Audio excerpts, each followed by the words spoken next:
Okay, so my first super long flight. It was interesting. It was long. It was cramped, but it is better than a train ride in a night train without a bed.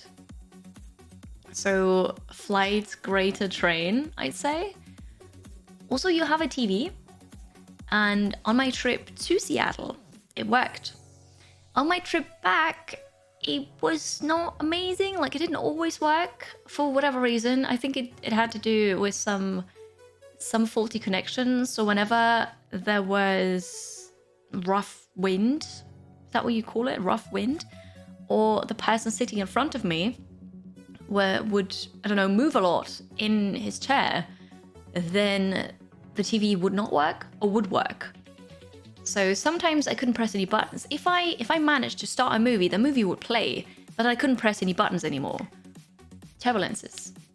Yeah, but like the pilot said rough air, rough wind, rough clouds. The pilot did not say turbulences. I thought I'd be smart and use a pilot term, but oh well. Never mind. Well, that's that. Wizards, hello. How are you? It's good to see you.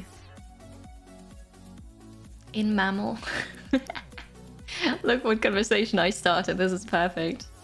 It is much better than trains, yes. Autocorrect and haste. Autocorrect. We all know it. Don't worry about it. Faulty connections in a plane. Sounds scary. Well, it wasn't too bad. Other people could watch stuff. I couldn't. But then on the way back, I was really tired. So it was okay. I just power napped a bit. I watched 2.5 movies on my way back. I read a bit. I slept a bit. You know, it was fine. Hello, Shay.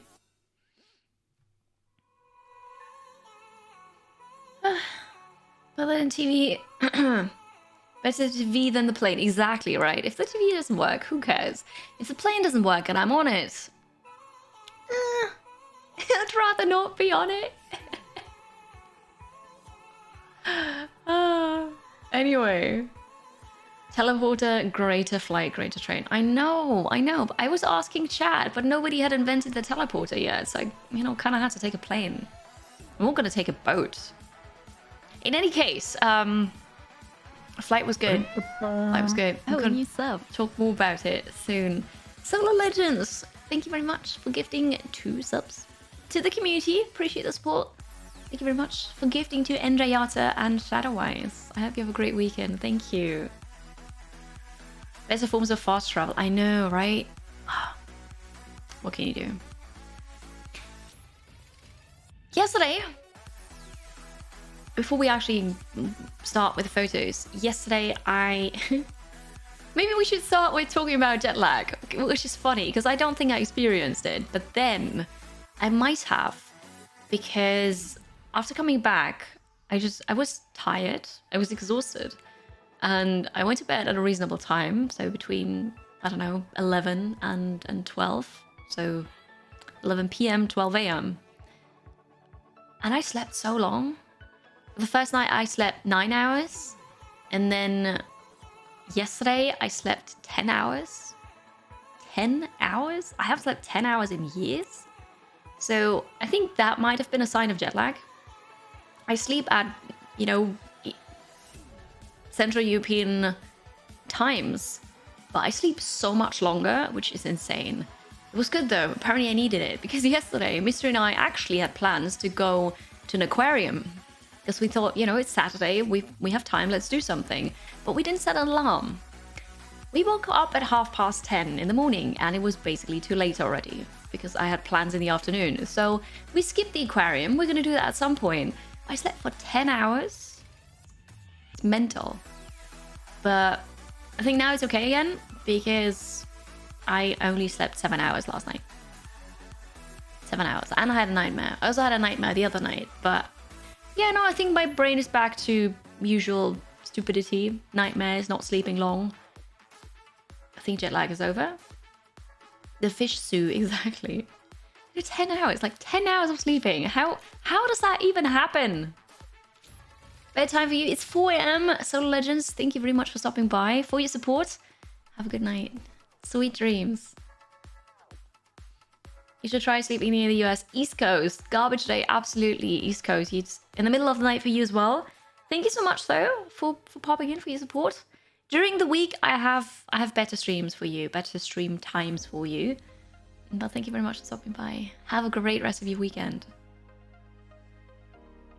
Yeah, no, the time changes were alright. I stayed up during the travel day. And that was rough. Holy, that was so rough on my body. It did not like that. Jet lag is good. I mean, for me, it was fine. Just, I don't know. Yeah, I was tired. It's not so bad. I could sleep.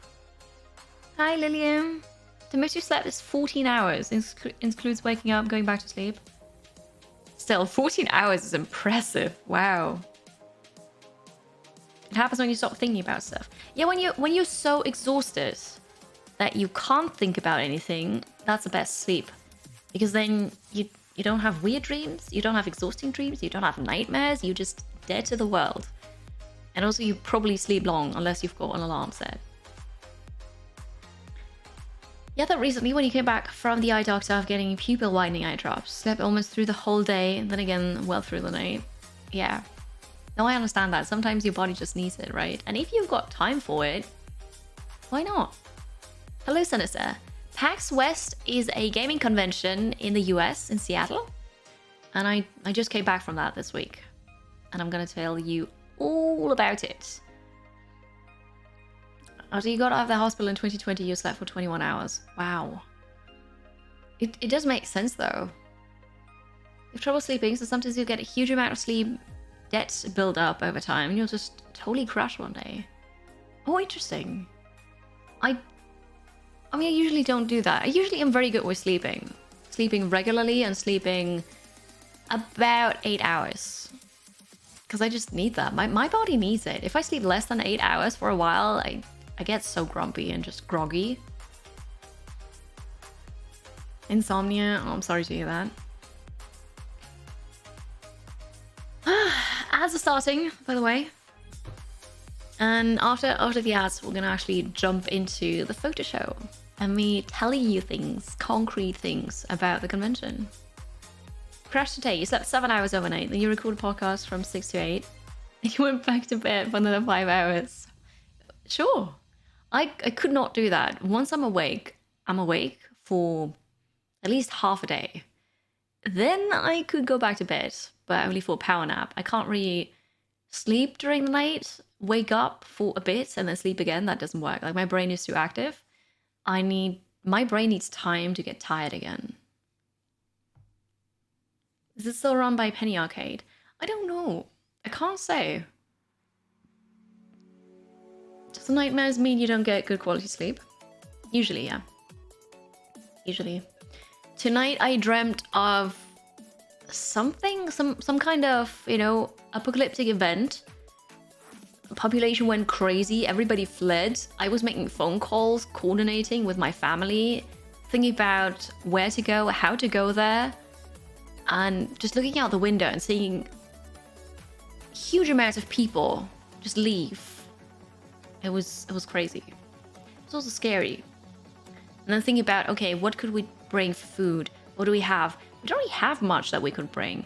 Everything we have is going to go bad. What do we do? Also, we don't have a car, so how do we get on a train that is full? And it was just, it was stressful. It was really stressful. Hello, Meatloaf. Welcome. Photo show. Yes. You do that, Dreaming. You've got time. You're going bouldering, Retro Banana Man. Have fun. Have a good time. Thank you for being here. It's still run by Penny Arcade. Reed Pop bought a Penny Arcade. Someone sells. Is Penny Arcade like an actual arcade? Or is that just a name for a company that does something? I don't know. Malleus, thank you very much for 8 months of subscribe. What happened? Oh, thank you. Thank you very much, Govit, for pledging 25 euros on Patreon. That is huge support. Appreciate that. Thank you very much. Enjoy the newsletters, the mini podcast. You've got something to catch up on. Thank you. That's amazing. Malius, thank you very much for the 8 months. Appreciate your support as well. Thank you for being here. It's good to see so many familiar names in chats after a stream break. It's very good. Hello, Mio. It's a webcomic. It was a webcomic. Oh. Oh, that's cool. I had no clue.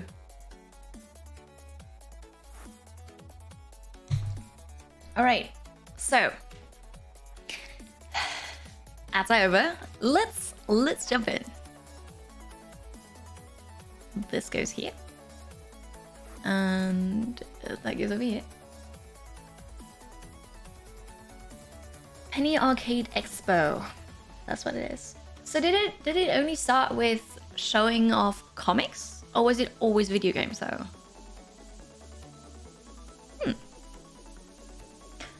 Photo show is starting. We're gonna stop this. Stop this so that we don't have any random chat messages here as well. And I'll get to the questions while showing you photos and talking about things, shall we? Maybe we're gonna start with this question already. Is it hot still in Vienna or did it finally cool down? It cooled down, but when I left for Seattle, it was very hot. Also, it was maybe not 30 Celsius, but thank you. But while I was in Seattle, enjoying super nice Seattle weather, it was very hot in Vienna, so I kind of dodged that, which is great. And now that I'm back, it's very cool. Yes, it's super nice. Ronan, thank you. Thank you so much for your brand new sub on this account. You subbed twice, you silly person. Thank you. Thank you so much. Now you've got the emotes here too on this account. Thank you for the double support. Good morning, Kartoffelbauer. I'm doing great, thank you. How about you? Here we go. I flew with Delta. Yeah. So I left on Friday last week, early in the morning from Vienna, going from Vienna to Amsterdam because, you know, Schiphol is a great airport to be in right now. It was actually fine. So I went to Amsterdam again this year because I was there for TwitchCon in July, mid-July. I went back to Amsterdam. I had, I don't know, 2 hours, I think, ish. 2 hours, 3 hours at the airport, which is not really that long. And the good thing about this is if you arrive by plane at Schiphol, you don't have to go through the horrendously long security check when you, like the one that you have to go through when you get into the airport by foot. So it was fine. However, first time flying to the US, all right? And I didn't know what to expect really. I didn't know how long security would be, nothing really. So I followed the signs and I had to go through one of the passport controls, which is really cool because that's actually an automated thing. So it's like some cities have public transport control things like this. So I know Amsterdam has it. I've been told that Paris has it too. So you've got these doors. I've got 2 doors. One of the doors opens. You walk inside. Door closes.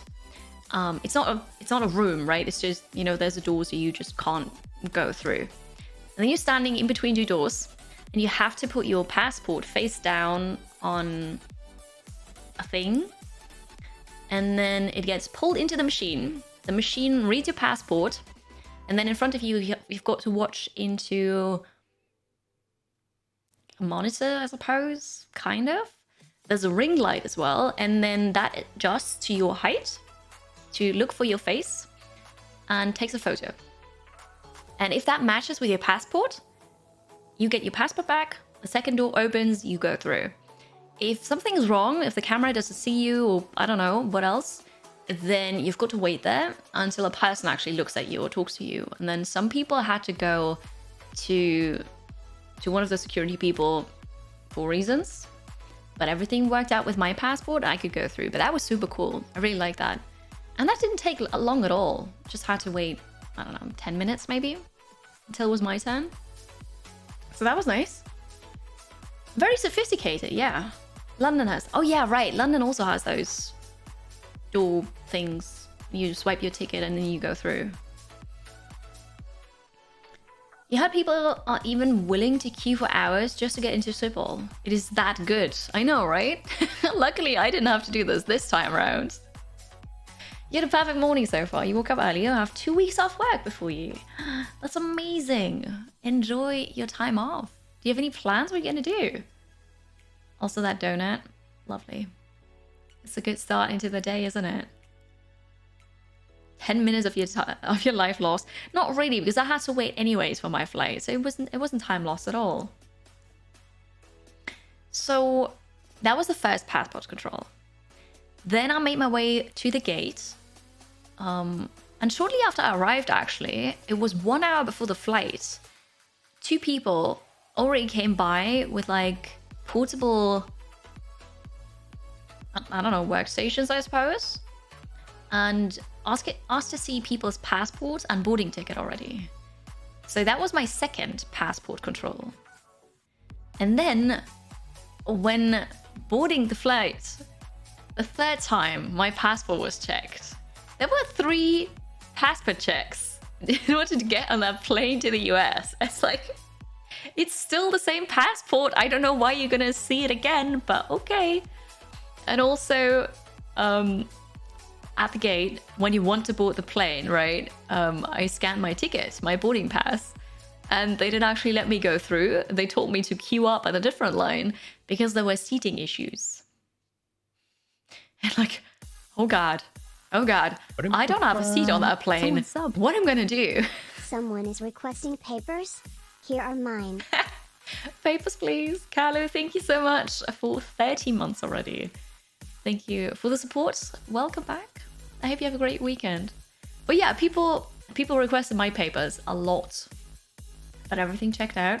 Yours are fine too, by the way. Flamethrower, hi. Welcome back. Thank you. It is good to be back. Thank you also for being back. I appreciate that. Thank you for the resub for 9 months by now. Thank you so much. Welcome back to you too. Hello, Grey Fox. Good morning. And once again, congratulations. Not quite in person, but you know, I hope you're doing okay. I hope your wife and daughter are fine. We have it in Vienna too. Do you mean the passport control thingy? We don't have it at public transport though. You're going to attend a wedding next week. Socializing, right? Europa Park. That is so much fun. Because I was there in May, I think, for the first time. And it was incredible. How fun.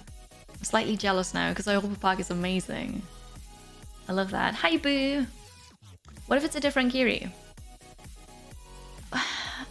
I'm stuck in the airport. Like, how could I change? How could my passport change at that time? I don't have blue hair on my passport. No, but they checked everybody's passport 3 times. Not just mine, everybody's. But my blue hair, my different hairstyle did not make a difference. Like, nobody even questioned that. Nobody commented on it. It's just, you know, people change their hair, sure. What if I brought a disappearing passport?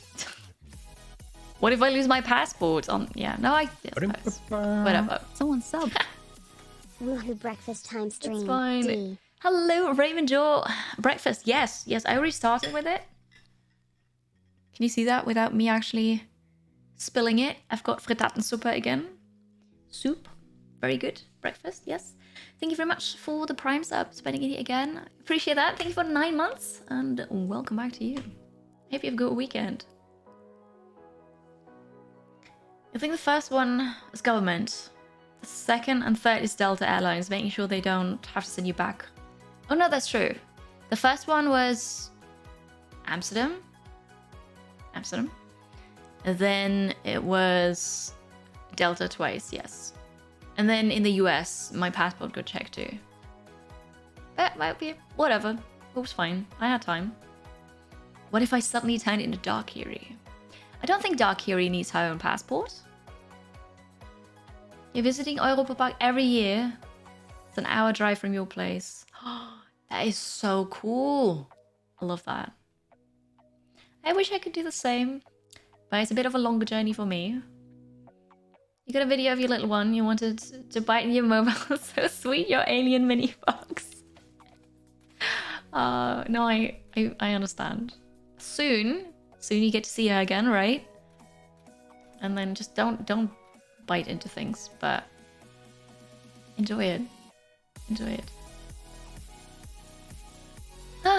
Lord Otik, hello, welcome. Baptist, hi, how's it going? So yeah, I was flying with Delta. That's very long story already for the first picture. It's good stuff. I made it to the States for the first time ever. And then I also made it to Seattle for the first time ever. And then I had to go through border control. And I was slightly nervous about it, just slightly. Like the whole trip, I wasn't really nervous or anxious. Because usually I am when it comes to new things. But for this trip, I don't know, I felt like I've traveled so much recently. And nothing can go wrong, really. And if it does, it'll be fine.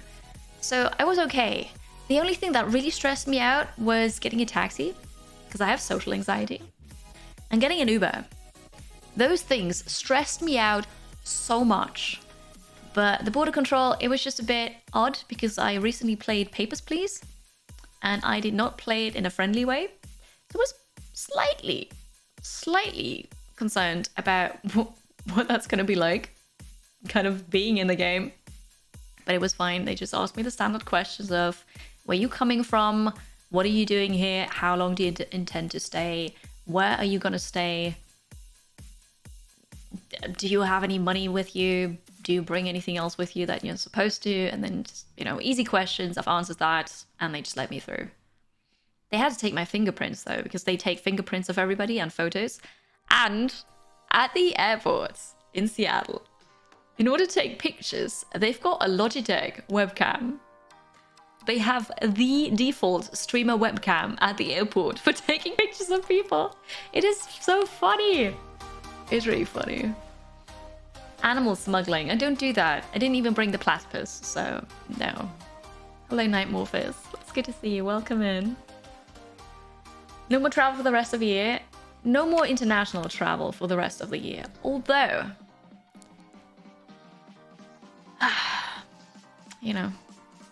Takiri's passport is just normal Kiri showing a passport to a mirror. I suppose that counts, yes. This guy's almost ready to show on Discord. It feels good. That is good. I'm very happy to hear that. No complications. You live in Heidelberg? I had a friend who studied there. But actually, I don't know where they ended up after finishing the studies. Kartoffelbauer, that sounds very good. I might take you up on that, because I'd love to go to Europa Park again. Hi Lutre, welcome in. Happy Sunday, hello. Business or pleasure? Yeah, both, I suppose. Any weapons or explosives? Well, that they asked already in Amsterdam. Actually, in Vienna at the airport. They took fingerprints? They do. They do take fingerprints of international travelers, yeah. Maybe of all travelers, I'm not sure. I was just queuing up for the international ones. Hello, Kenneth. Your favorite question is the one where they ask you, if you're a terrorist, you've planned any terrorist activities? I shouldn't laugh about this, but it's such a stupid question. But yeah, when you apply for the ESTA, the travel authorization that you need if you don't require a visa, then they ask you if you're a terrorist. It is not funny, but then I'm thinking, would any terrorists say yes? No, it's just for legal reasons, right? So obviously I said no, because I'm not, and I'm not planning any. But it does seem a bit absurd to ask a question like that. But yeah, anyway. I did have an invitation to PAX West. I did, yes. Do you plan to kill the president? No, not that specific. It's just, do you plan on murdering people, I suppose? You think taking fingerprints is an international travelers thingy since 9/11? Yeah, they tightened their security a lot since 9/11. And I get it. It does make sense. Was the flight full? Yes. On my way to Seattle, there were like a handful of seats empty, but really not a lot. And then on the way back, it was full. Yes. Also the flights to and from Amsterdam as well, because I flew through Amsterdam twice.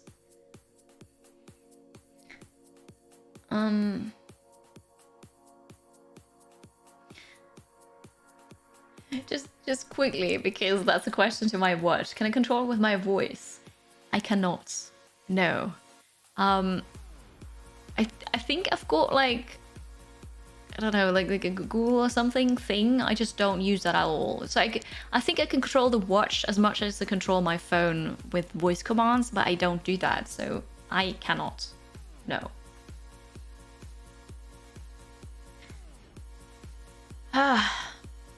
Covering their bases in case you are a terrorist and saying no, they can claim you promised you went and you went through. Exactly. And then if you survive, it's, you know, not good for you. But so I understand why security had to be tightened, but also as somebody who has no intention of ever being a terrorist and doing harm to anybody, it's just an absurd question. But also I get it. Anyway, this is gonna take forever. So my reason for going to PAX West, for going to Seattle, was that Intel, thank you very much, Intel, worked together with my agency, and my agency suggested several streamers to come to Seattle for PAX. And Intel paid for us. So we were 2, 4, 5 streamers, I think, from my agency, from GT Talent Group, who were invited to come. Intel paid for our trips. They paid for the flight. They paid for the hotel. They hopefully gonna pay for the taxi fare to and from the airport. And we had obligations. So I had to stream. My meet and greet got cancelled, sadly, but then nobody was there to meet me anyways, except for Blind. Thank you. Others had some, not really streams, but events on the stage, meet and greets. So we had obligations, but it was great. So yeah, Intel paid for the trip. Intel also planned the trip and booked it very late. So that was a bit difficult for me because I'm a planner and I like to prepare things. But I got confirmation of my flight, I think 2 days before I left. That was very difficult for me. But on the other hand, I didn't have to book it and I didn't have to pay for it. And I got a free trip to the States. I'm not complaining. Absolutely not. It was amazing. And I'm super grateful to Intel for paying for this. Because otherwise I wouldn't have gone. Also, about this is the last travel for the year. I had to make a decision. Because Intel is also offering to pay for streamers from my agency to go to TwitchCon San Diego. And I could have gone. But also, it's been a very stressful year for me already. Lots of traveling recently. And it's Mystery's 30th birthday coming up, and I already promised him that I'm gonna be there. I'm not gonna travel. So I'm not. I'm not going. And you can probably see and hear that I feel very bad about this, because I would love to go, but also I'm so exhausted. I'm so exhausted. Yes, it's traveling and it's fun, but also I'm not missing much. See, the thing is, I've never been, so even if it doesn't turn out great, I still want to go, you know? I want to go at least once, and then maybe I like it, maybe I don't, but I'd like to see it for myself. Yeah. I appreciate you, Chad. I thank you for being so supportive, but I did take one day off, as in I did not stream. I came back this Wednesday. And I didn't stream on Thursday because I needed more time to work. So I didn't take time off. I did take time off of streaming, but I spent all of Thursday and Friday just working full stop. Full stop? Working without stop to catch up with work because of all the time that I missed going to Gamescom and then going to PAX. I am still not caught up. I still have so much to do. And I haven't even taken time off for myself, and I know that I need it. Like, I'm getting to the point where I'm just so tired, I need a break. But also I just didn't stream for a while, so I can't take a break now. I can't go to another convention this year. I will go next year. Yes. I will go next year. Jesse! Traveling is never fun. That is a lie. Traveling with Joey apparently is never fun. Thank you so much for being here and popping. I appreciate that. I hope you have an amazing holiday on Madeira. I don't actually know how to pronounce that in English, but everybody. Someone subbed.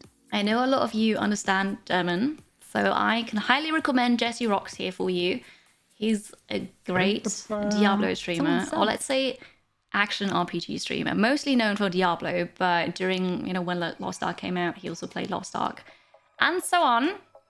Also, recently, he's at least said that he's gonna branch out a bit. He tried Metal Hellsinger, so that is Jesse for you. We stayed together at Gamescom in an Airbnb. He and Joey let me crash on that couch, which was so comfortable. And he's just generally fun to hang out with. So if you like Diablo content, if you understand German, please go and check him out. If you don't know him yet, because you might do already. Thank you, Reza, for gifting us up to Jesse. Thank you for sharing the emotes. That's very kind of you. There will be other times. I know.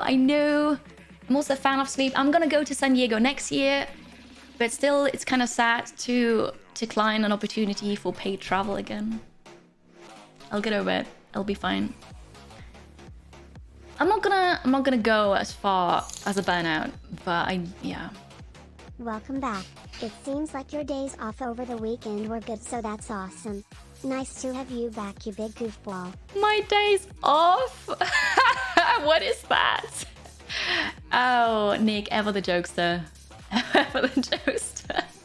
Valero, thank you so much for the resub. Thank you for 23 months. Thank you, Crazy Boltman, for 24, 2 years. Welcome back. I hope you have a great weekend. Thank you, Nick, for the 100 bits. I had a day off yesterday, but Saturday is usually my day off. I did work 2 hours, but, you know, 2 hours for a day off is pretty good, I'd say. Next question. Should you go to Paris? You keep looking at flights. Blind, if you don't like TwitchCon NA, we've talked about this. Also, we talked about it on the podcast, Exclamation Mark podcast chat. TwitchCon EU is different. Without having been to the US TwitchCon, but just from what you've said, I think you're gonna enjoy TwitchCon NA more. Woohoo! Gift subs for everyone. Question is, do you have viewers in EU? Who would you meet? Who you would meet? Because if so, yes, you should go. Jesse, thank you so much for 10 gift subs. That is very kind of you. I appreciate the support. Thank you for gifting to lots of people. Gary Camp, Mr. Music, Brea, Boo, Malamba, Lutre, Stuka, Angela. Angela's from my agency. Noel and the Sizer. Thank you so much, Jesse. That is very kind of you. You don't have to do that, but I do appreciate it. Thank you so much.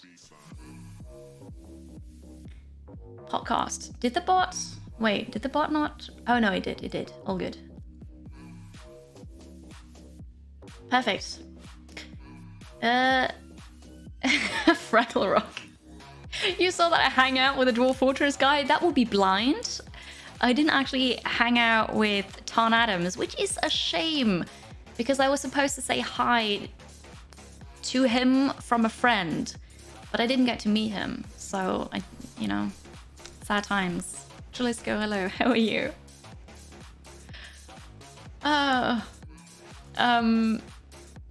Yeah. I'm trying to get through the photos, but no surprise there. I've got so much to talk about, so this is gonna take a while. I took a taxi from the airport. I tried to get a SIM card at the airport, which didn't really work because they didn't have SIM cards, so I was without internet, which is stressful. But then I went to get a taxi, and I've got social anxiety. Getting into a taxi on my own is scary. But I did it, and the taxi driver was super nice, and I made it. But then you go from the airport. The airport is a bit south of Seattle. You've got hills there. You've got lots and lots of trees. It's a forest. Then in between, you've got a couple of houses. And then you take a turn, and you see Seattle. And it's so cool. I love skyscrapers. I love tall buildings. And I live in Vienna. We've got like 5, I think. Not in downtown though. And also our skyscrapers are nowhere near as tall as the ones in Seattle. Nowhere near as tall. It was incredible.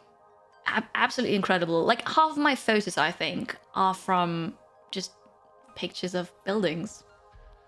So I suppose we can go through those quickly eventually, but it's... When I'm in a cop car, that's a taxi. I don't know what a cop car looks like, but this is a taxi. How expensive was the taxi ride? It was $45 from the airport to the hotel. I've been told that Ubers are cheaper, but first of all, I had never ridden an Uber before, so that was scary as well. I didn't have internet, so I couldn't actually try taking an Uber without internet. So I had to take a taxi. I could have also taken public transport, but Intel is paying for it, so I thought I'm gonna travel the comfortable way. I took an Uber then. On the last day, I took an Uber from my hotel to the Microsoft campus because I actually had a tour at Microsoft, which was amazing. That was $50, I think. Because so Seattle is on different islands. I was in downtown, the main island. I actually don't know what that's called. But then the Microsoft campus is on Bellevue, which is a bit east on a different island. And then I had to go from there back south to the airport, and that was, I think, $55. Another Uber. So Seattle, I don't know if that is the US, but Seattle is expensive. Maybe the US is expensive, but Seattle, like everything is expensive here. There. I'm not there anymore. So food was so much more expensive than in Austria. Taxi rides as well. Just everything was more expensive. The hotel... Holy, if I had gone to Seattle, like, with me paying, I would never have stayed in a hotel that expensive. But I enjoyed it. I enjoyed it a lot. It was great. In New York, you're not allowed to build skyscrapers. Yeah, so in Austria, we also have like a maximum height that buildings are allowed to have. We do still have a couple skyscrapers in Vienna, but like, I suppose that is allowed in that region where they're in. But yeah. You made the mistake of staying across the street from SeaTech. A little sketch. Okay. Good to know. 45 sounds fair. It was okay. It was a 20-minute ride, I think, from the airport to the hotel. Suppose it's okay. Seattle is the second most expensive city in the US. Oh, well, there's that then.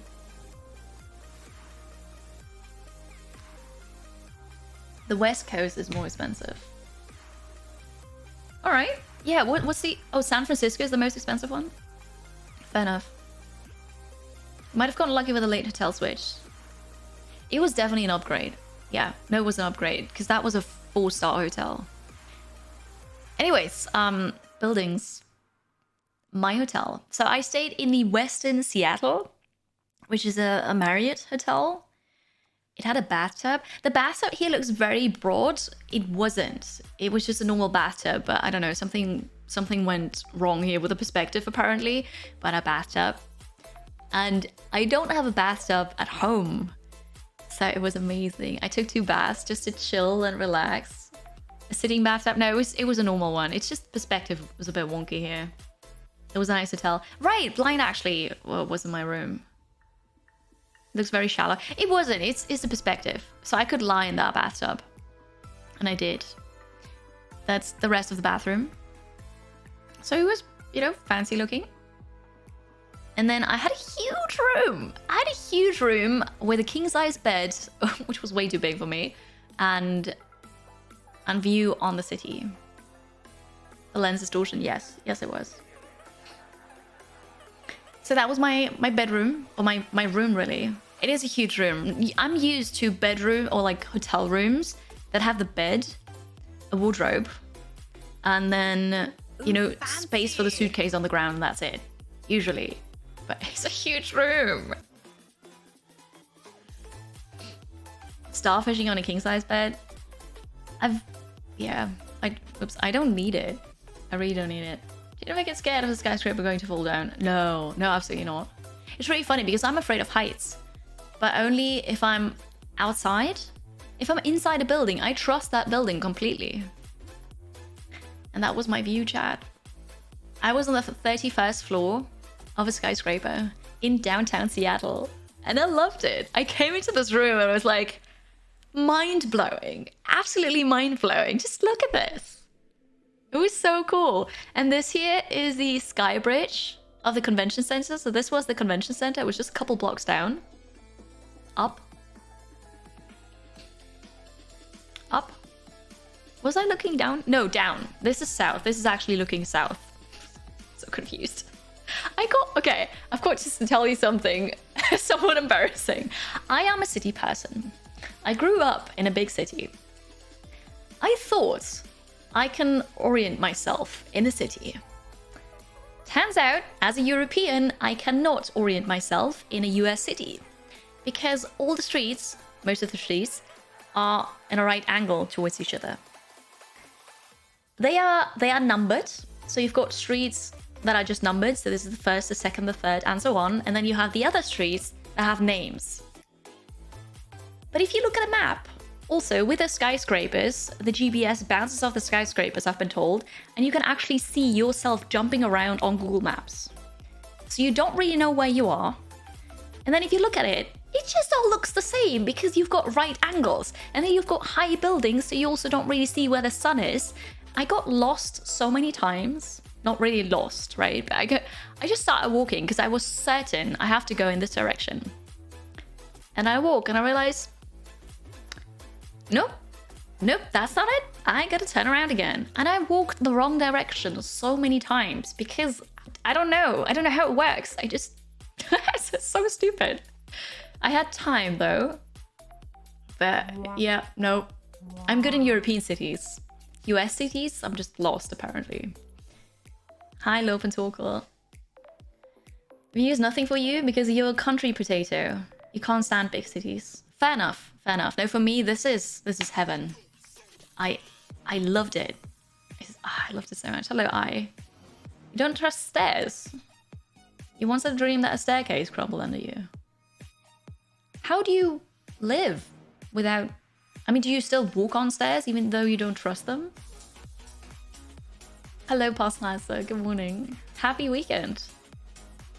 It was a Marriott. Yeah, so it was... it's called the Westin Seattle, and it is by Marriott. So it kind of belongs to them.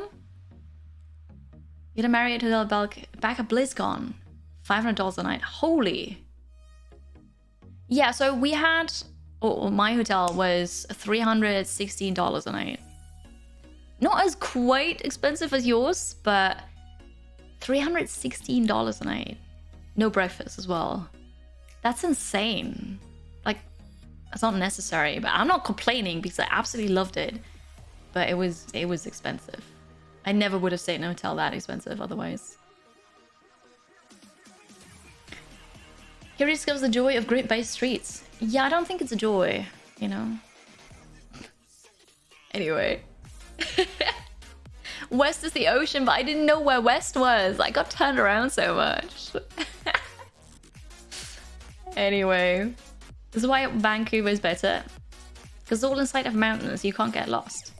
Yeah, like if I know where the ocean is, if I see it, although sometimes I heard the seagulls, but then they would fly around, so I couldn't really rely on seagulls this way. So this is where the ocean is. But it was just really funny. You're in the UK and your city has streets like in the US. Yeah, I'm just not used to it. Next time it's gonna be better, but it was different. And I had to learn that apparently. Oh, it's so funny though. Good morning, Penguin. Hello. You could not make yourself get up this morning. That's okay. It's Sunday, right? You don't have to. Thank you very much for being here now. It's still 9 for you. So it's still somewhat early, I suppose. You still walk on stairs, just always on the back of your mind. Oh, I see. That must be really stressful though. Intel probably has to deal with them. I don't know. Maybe? Hello, Caffeine Terry. Good morning to you as well. How are you? It's good to see you. Forsaken Lena, welcome in. Oh, I've stayed in hostels. Yes. You're gonna have your first ever hostel experience in a week. Okay. Fun. So it depends on what hostel it is. It depends on where it is and what kind of room you, of course. I realized several years ago that my last hostel experience was in Sweden, in Stockholm, I think, with a shared bathroom. So it was a room that I shared with my husband and a friend. So that was okay, but also you could have a room with just strangers and a shared bathroom. And then after that visit, I realized that I'm too old for staying in hostels. I've got too much money to stay in hostels. Not that I have a lot of money, but you know, I have enough money to stay in a proper hotel if I travel. And I don't want to share a bathroom with strangers anymore. So hostels, yes, I've done that. It's an experience. Could be okay. You know, if you like meeting new people, hostels are definitely the place to go. I'm all right. I'm all right. I'm too old for that. If I continue going east, I'll be west eventually. Ah, well. City skylines. I love it. I love it. Mount Rainier. See, you don't see that mountain though if you're on the street because there are all these huge buildings around you. You stayed in hostel once for TwitchCon? Yeah, so FG Lex, Mystery, Cucumber, and I think for Loin too, would have stayed in a hostel together for TwitchCon Amsterdam back in 2020. I'm not sad that got cancelled because that would have probably been horrible. We just wanted to travel cheap, but no, I'm okay with that now. I did exploring, yes, I did. I'll get to that. I'll get to that later. So my view from the hotel, absolutely gorgeous. I loved it so much. This was my hotel. It had two of these towers, a south and north tower. That was really cool. And then I was out and about trying to find and meet my agent and his wife. The agent I've already met in Amsterdam, the wife not. And I didn't have internet.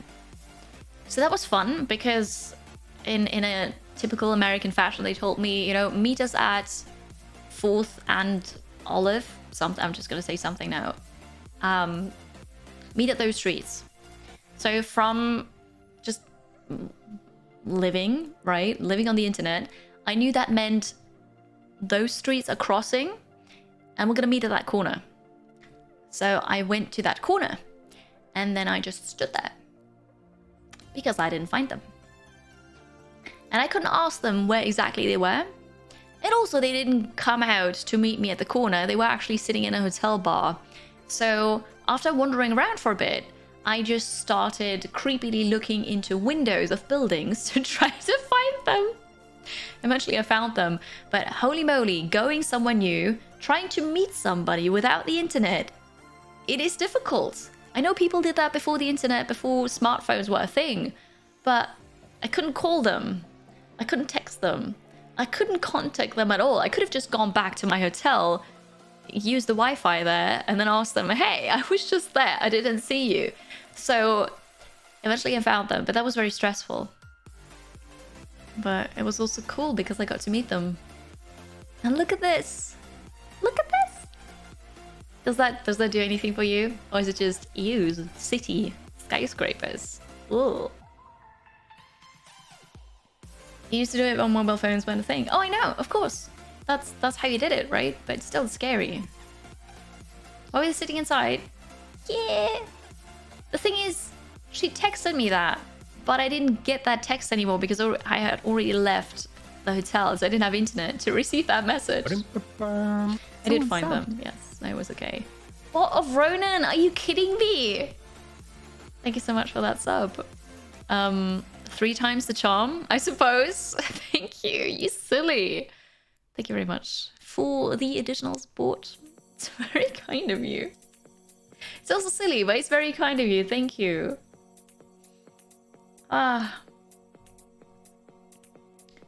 Pay a few dollars to a bum to use the internet. Wow. Wow. Makes you wish you were in Seattle tonight for a football game tomorrow night. Oh, I see. Nice. Ah, well, I love the buildings. And then we had dinner at a ramen place. We had to wait a lot. Okay, not really a lot of time. But we had to wait in order to get into the place because apparently it was like the place to be in. And that was such a good ramen. However, after traveling for about 20 hours, not sleeping anything because people told me just stay up until it's bedtime in the new time zone and then you'll be good. So I stayed up. The reason why I don't do 24-hour streams is because my body cannot handle it. I cannot stay up that long and function. And I got confirmation for that. Because by the time it was nighttime in Seattle, that was like 7 p.m. I think, I was up for such a long time. And I felt hungover, to be honest. I started shaking. I started just not feeling well. I was nauseous. I was horribly nauseous. So I had a bit of the ramen and I couldn't eat much, which is a shame because it was super delicious. But I felt horrible, absolutely horrible. After getting a good night's rest, I was fine and I had adjusted to the time zone. But staying up, my body doesn't like that, like at all. It was good, yes. You're upset I didn't drop off nice ramen here. It wouldn't have, you know, it would have spoiled. It is tofu. Tofu. Also, this thing was very spicy. I was sleep drunk. Kind of? Like non-sleep drunk? Sleepless in Seattle, I know, right? I kind of did that. It was super tasty. We've got questions here. This here. Did you try an American burger? I tried a Beyond Meat burger. So I tried an American burger without the meat, with meat substitution. And that was good. Like the Beyond Meat was delicious. Absolutely delicious.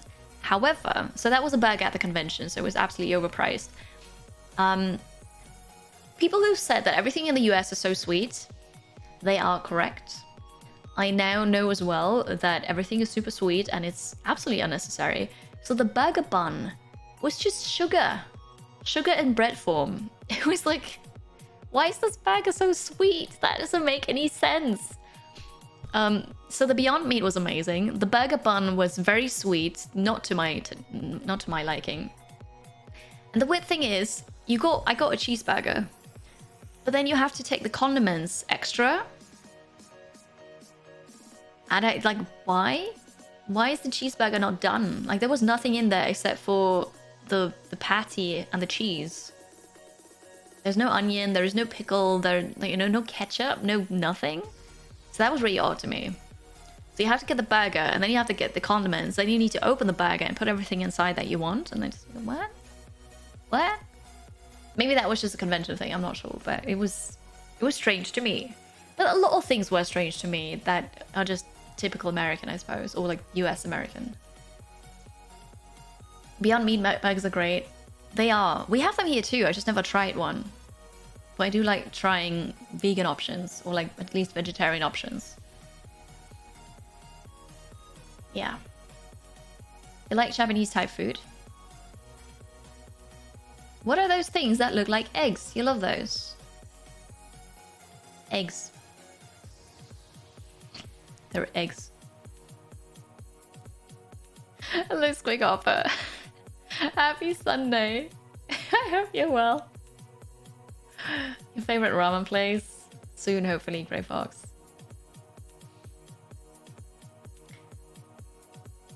You put high fructose corn syrup in everything. Yeah, I don't think that's necessary. Not really. It's just, why is it so sweet? Anyway. Oh, it was a convention thing? Okay, good to know. Hello, Grimmarino. Welcome. I hope you're doing well too. I'm great, thank you. You don't think that's super unusual? Okay. Well, fair enough. It was a literal cheeseburger with nothing else. But even if you order a cheeseburger here, you get something in it. Mayo, ketchup. You probably get onions as well. I don't know, not just... Anyway. And then I was back at the hotel at night. Look at this, the skyline. A skyline at night. It makes me so happy. And it's kind of strange to think, yes, I was there. But I was there. I love it. It's so cool. I had curtains, but I never closed the curtains because I just always wanted to see the skyline. It was so cool. It made me so happy. And then I had an exhibitor badge to PAX, and I went to PAX. It is a nice view, yes. And that was just, you know, a city in the US, and it's really funny because I've previously only seen that in movies and shows, but if you see this and you're used to European city, everything looks different, and it's so cool. For the first time in years, I felt like a tourist again. The last time I felt like a tourist was in 2018 for my honeymoon when I went to Iceland. In between, I've been to Germany, but then Germany is just, it's so similar to Austria. I don't feel like a tourist there at all. Amsterdam, I revisited Amsterdam, so not really, but like here, I completely felt like a tourist because everything is different. And I loved it. How high up? 31st floor. Pretty high up, I'd say. Germany's boring. It's not boring, it's just, it's so similar to Austria. Unless you are in the like super north of Germany, then it's different, but I was busy in Amsterdam, but also I was in Amsterdam before twice already, so it wasn't new. Iceland is amazing. Yes, if you've got the money for it, Iceland is absolutely worth it. It's so beautiful.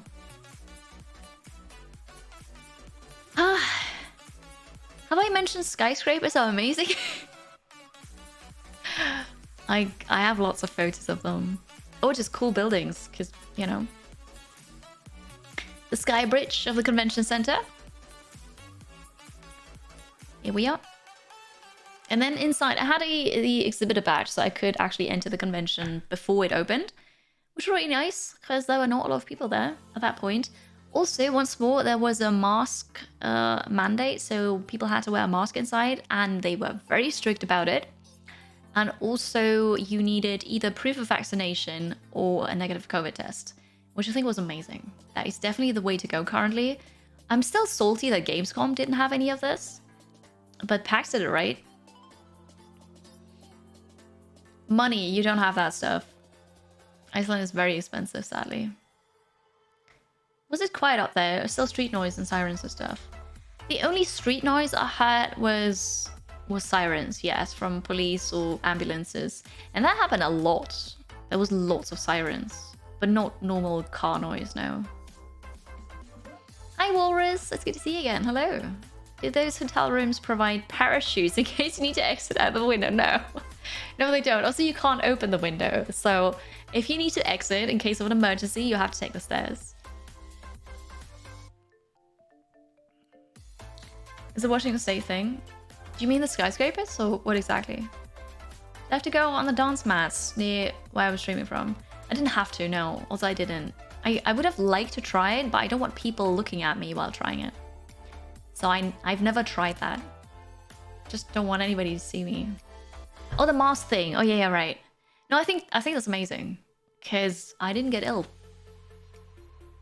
I also didn't get ill at Gamescom, but then at Gamescom I was wearing a mask whenever there were lots of people around, so I was smart about it.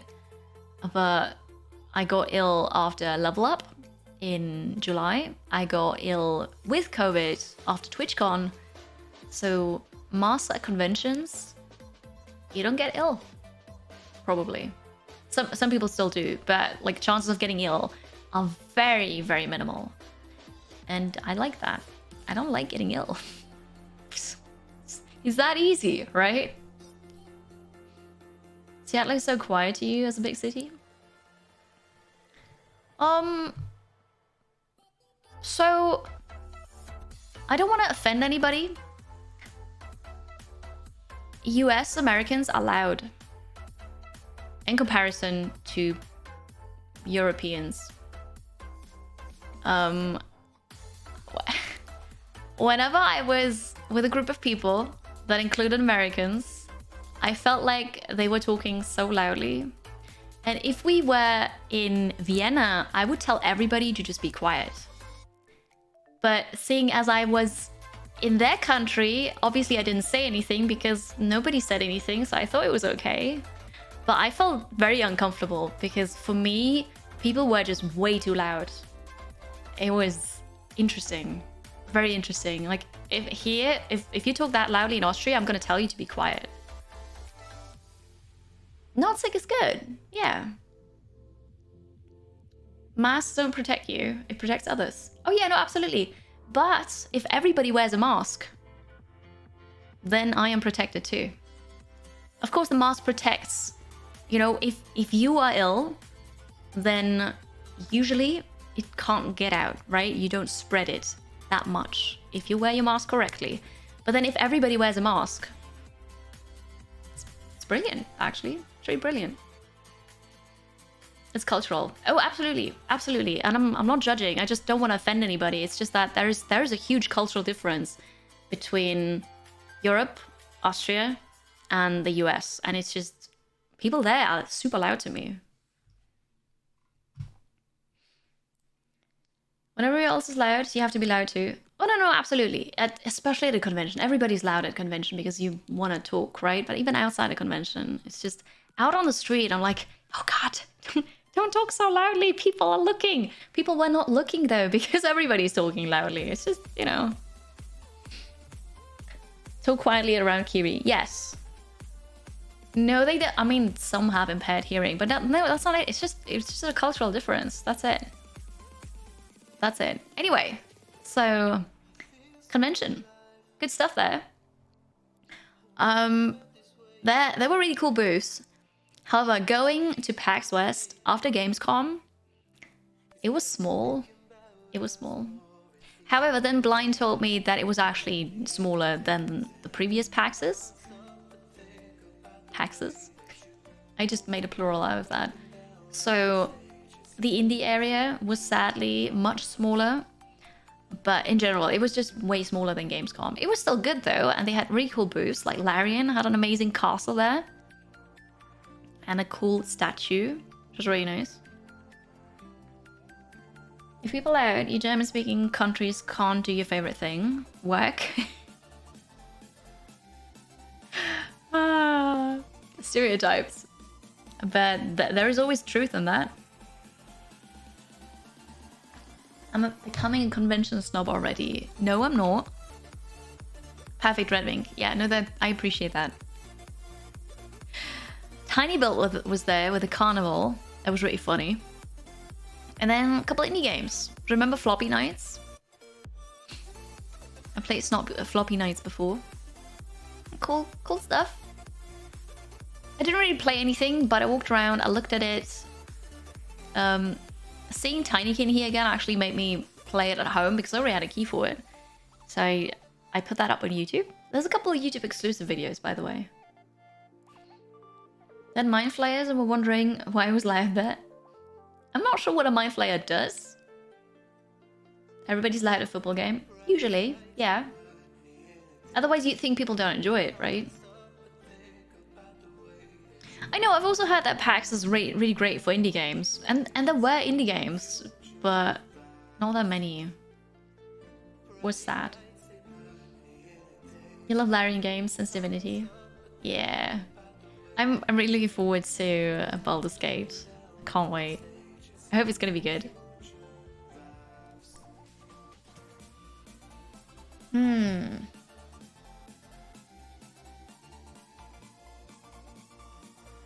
There are questions about flying. Maybe I should answer that now. Probably should have earlier. So in hindsight, do you think you should have gone to bed earlier?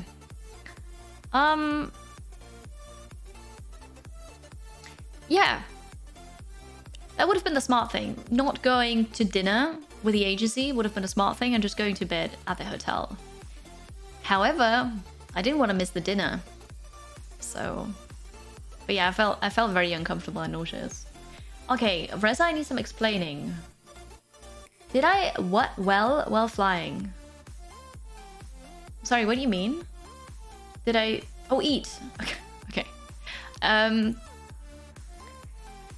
Kind of like the sandwich that I got on the flight to and from Amsterdam was good. It was a good sandwich. The food on the plane to Seattle was okay, was decent. The food coming back to Amsterdam, not so much. Also got ice cream on a plane. I suppose people were happy about that. We got ice cream on a plane. So, it was alright. It was food. The Mind Flayer is the D&D boss. Yeah, but I don't know what it does. I know the Mind Flayer from Stranger Things. Anyway. No, Tinykin, you have to move the camera too much, sadly. You can get behind ice cream anywhere. Yeah, I don't. Anyway, there's a new Shovel Knight Dig thing. It's kind of like a... It's an arcade game, really.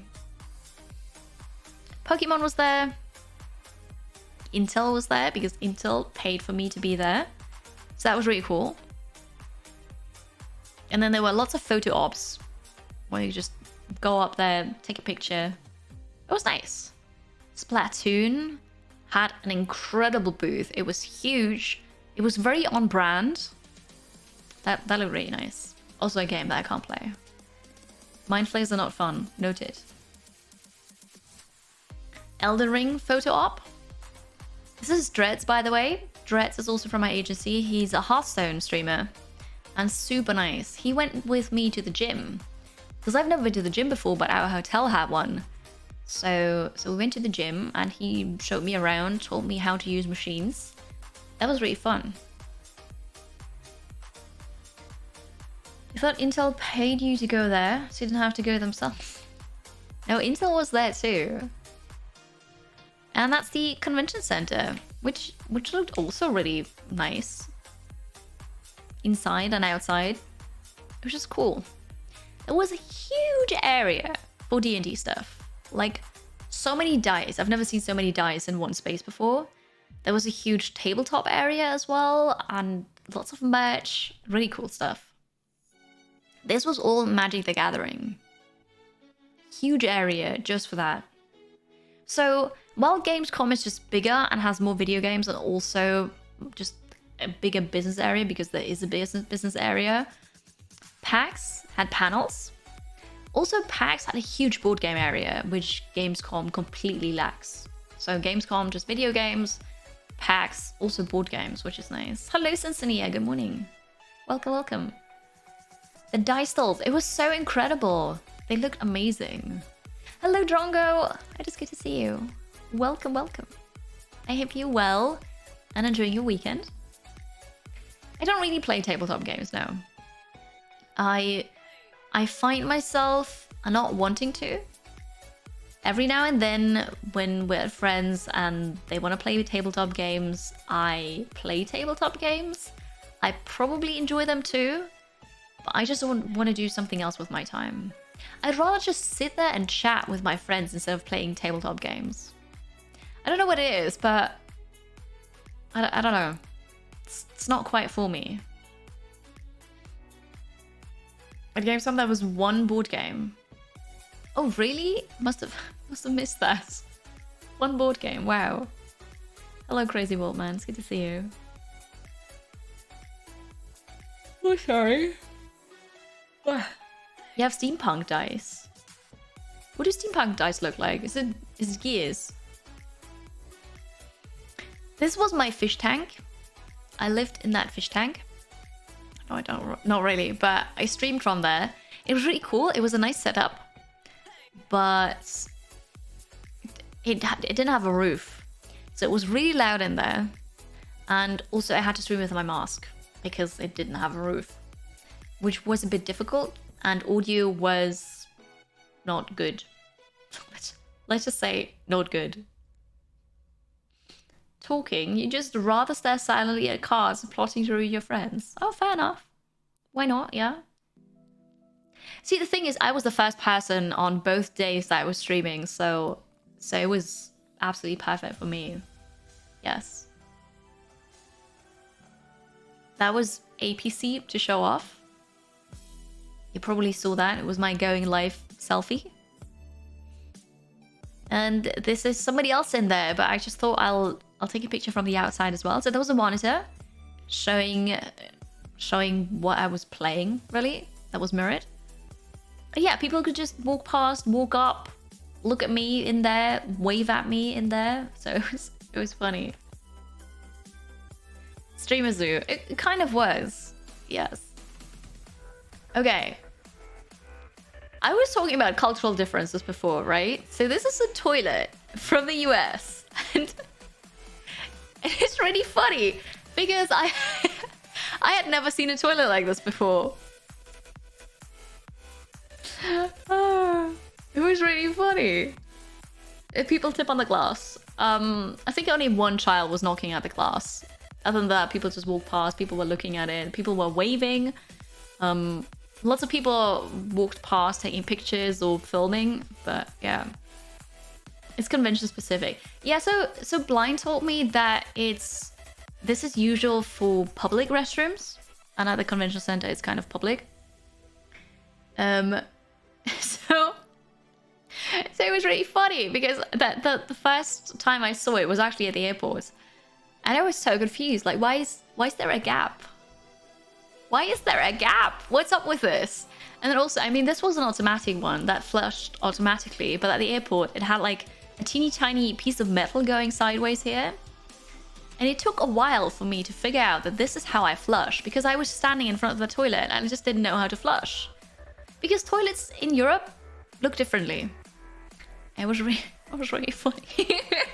So I took a picture of a toilet. Yes, that's what I did. You were shocked because of the toilets in the Netherlands when you moved back. Oh, interesting. That was just funny. Oh yeah, that was the ladies' toilet. Yes. I mean, there were also non-gendered, or like, no, it said all gendered restrooms. But these are toilets, public toilets in Seattle. What is strange about the toilet? Okay, first of all, there is a gap in the toilet seats. That is bewildering. There is a gap in the toilet seat. What is that doing there? Okay, and then toilets in Europe, usually you'd have like a box here in the back where the water is in. And then you flush with a button on top of that box. So this was weird because there's just a pipe, and then you'd have this thingy to flush there. Or it's an automatic. If it flushes automatically, sure, fine. That's great. But the reason for automatic flushing is to conserve water. The thing is, that's not true, because you'd get up from the toilet seat and it would flush, perfect. But then you would finish dressing, right? And then you'd, I don't know, move to get your backpack or something, and then would flush again because it thought you just go up again. So it would flush more than when you just press the button. So I'm not sure if it's actually conserving water or not. Lots of toys in the Netherlands are like this too. Really? I haven't seen that in the Netherlands. Although I've only been to Amsterdam, and then it's been several years since I've like really walked around Amsterdam. Men have bits for the gap. Yeah, but like, I don't. It was just funny. It was just funny. It was just a cultural thing. I haven't played Baldur's Gate 3. Oh, no. I have Baldur's Gate 3, but I'm not playing it until it's finished, because it's still early access. I'm waiting till it's finished. And I've only played Baldur's Gate Dark Alliance 2. I feel like that's it. I played a bit of the first Baldur's Gate on PC at my friend's place in school, but I played Baldur's Gate Dark Alliance 2, which was an action RPG for PlayStation 2. So yeah. Anyway, it was funny to me. It was really funny. The gap is normal. You'd not find a toilet with a gap in Vienna. Anyway, that was funny. That was just honestly funny. In the convention center, I found buildings. Buildings good. And then a couple people were there. It was never really super full. But yeah, I thought that was really cool. All gender bathrooms. It was nice. I think that was called Weirdwood. They do the really cool D&D tables. And they had them there for just showing them off, really. Super impressive. Very fancy.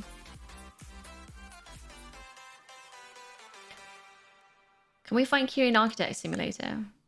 I think I'm alright. Really? Eggman has one of those? That is so cool. That is so cool. There were shirts there. And I would have liked to buy every single one of them. Hello, Sim! I had a great time at PAX, yes! We're just talking about it.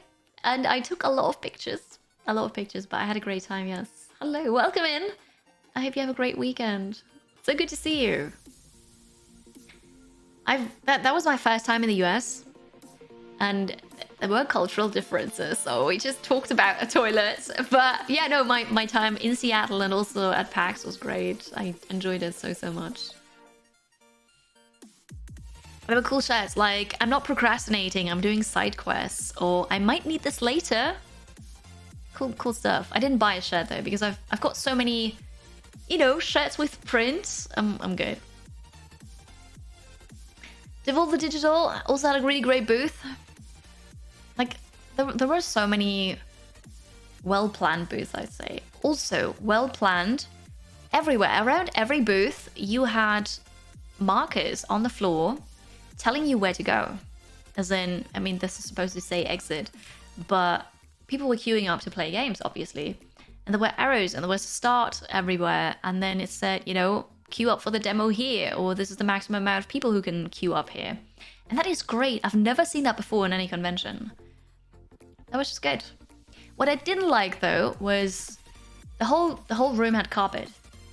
But then the booths had extra thick carpet on top of that, which was odd to walk on and also not very accessible. So that was really strange.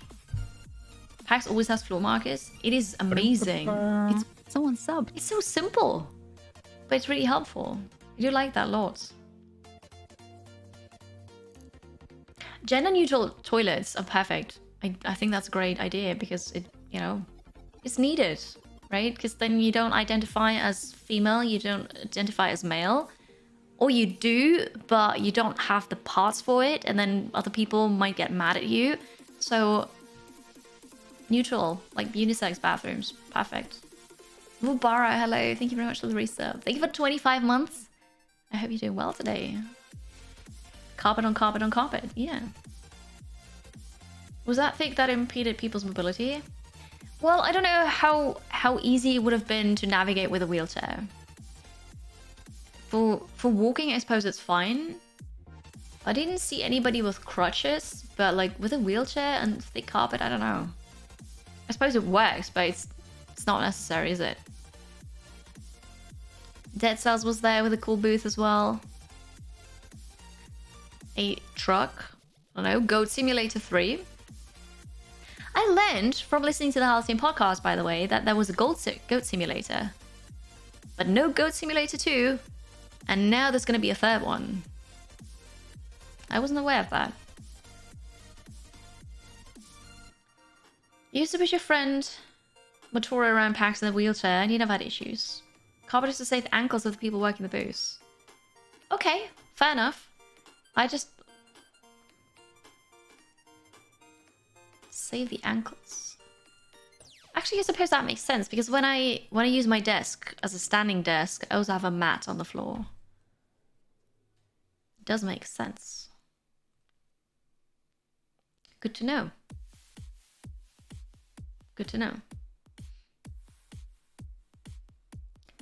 Those lips you can see can make you get caught on crutches. Oh yeah, there were kind of it wasn't smoothed out everywhere after, you know, several hours of people walking on it, of course. Yeah, no, standing on hard floor for several days is not fun. I totally get that. That is a very good point. Thank you for saying that. You're in a wheelchair.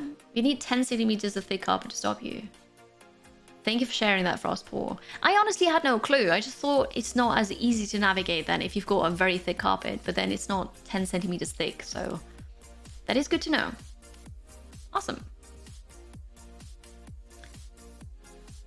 I met Larsa. Yeah, I met Larsa. She's great. She's really great. I've got a picture of her later on as well. I knew of Larsa because we're in the same agency for several years now, so I knew of her, but I never met her before. She's really nice.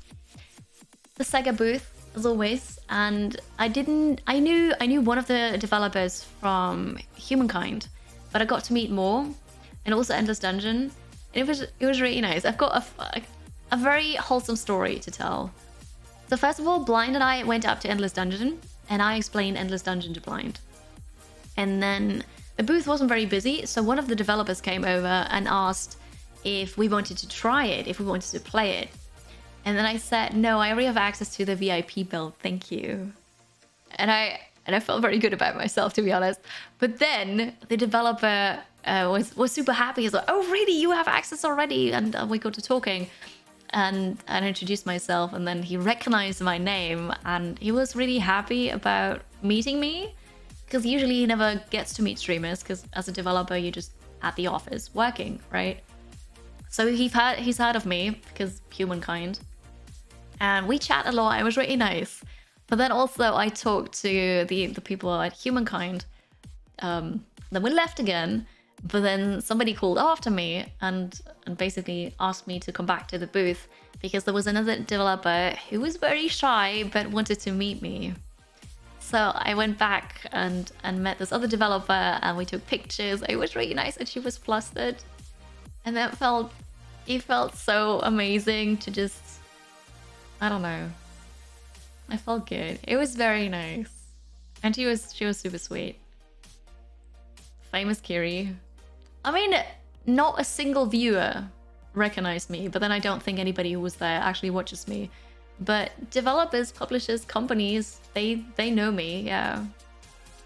It was super adorable. It was so nice. I felt very special, and yeah. It was so good. I don't know. Blind compares this to like going to a convention and feeling like a rock star. And it is kind of like that, yes. To like a very small degree, but still, it's just, you know, all this hard work is paying off, and then people recognize you, and it was so good. You wanted to go, but it's too rushed. Oh, maybe next year. It's maybe a bit at odd hours for American viewers. Oh, I know. I mean, I do have American viewers, but usually they're working while I'm streaming, or it's just before the work. So I do get a lot of Americans here who watch before the stream, watch before work, and then they go work, or they hang out in the middle of the night on Sundays, because why not? There you go. Blind is always going to be a PAX. Nice. Yeah, so that was my wholesome story. It was so good. What, a spider incoming. But I feel like this is so unreal. It's okay. But of course there was a spider game. That was Potion Craft. No, I forgot the game. That was Potion Craft. They had this really cool, I don't know, potion room there. I like that. That's what you're doing. Thank you, Lilium. Spider Egg, is that what it's called? I don't know. Just to give you an idea of how many people there were, that was the first day for me. First day for me, because I missed Friday, so that was Saturday. Sunday was a lot busier, and Monday wasn't that busy. Hi, Malleus. Hello. Also, the thing is, if you're watching from the US, right? The US is huge, so that doesn't mean you're actually going to be in Seattle for PAX. Yeah, if you're a German viewer, chances are very high that you're actually going to be at Gamescom. So it makes sense to meet more people there. However, funny story. Gamescom, I met 2 viewers actually at Gamescom. But at Gamescom, I felt more alone in a huge crowd of people than at PAX. Because for whatever reason, I had more friends at PAX than at Gamescom. Which is a bit odd to me. But yeah, at PAX I was hardly ever alone, and I always had somebody to hang out with, to go sightseeing with, to have dinner with. It was just always somebody. At Gamescom it was like, alright, well, I'm alone now. This is fine. What am I gonna do? You went Gamescom. I know, Snarfer, and it was really great to see you, despite me not understanding your name. I'm so sorry about that. That was so weird. There are 3 locations for PAX. Yeah, so there's PAX West in Seattle, there's PAX East in Boston, and I want to go there next year. And there's PAX Australia. Drongo is going to go to that, by the way. So if you are also in Australia or going to go there, you could meet up bloody Drongo at PAX Australia in about a month. I think he said 3 weeks, a month, something like that. Hello, Strategy Informer. Welcome. With my talent group, will he ever come to the EU? My agent was here at TwitchCon Amsterdam. And I told him about Gamescom, so he's probably going to be at Gamescom next year too, because it's just so good for business. You feel bad for coming on Sunday? That'd be super busy the other days. I wasn't busy, and it was just like, alright, well, I'm in a crowd of people. Don't worry, Dad. Don't worry, it was fine. You felt very alone at BlizzCon, PAX, and TwitchCon. You felt lonely at certain times, especially in recent years, but generally you felt like you were with friends. Oh, at PAX and TwitchCon you felt that way. Yeah, it's really strange how the audience changes, or like the people going there changes. And then it also depends on the companies, right? But at Gamescom, I knew a lot of developers and publishers, but they were not really friends, right? Like they're people I've worked with before, but it's not like I'm gonna ask them to go sightseeing with me or to go hang out for an hour because I've got time.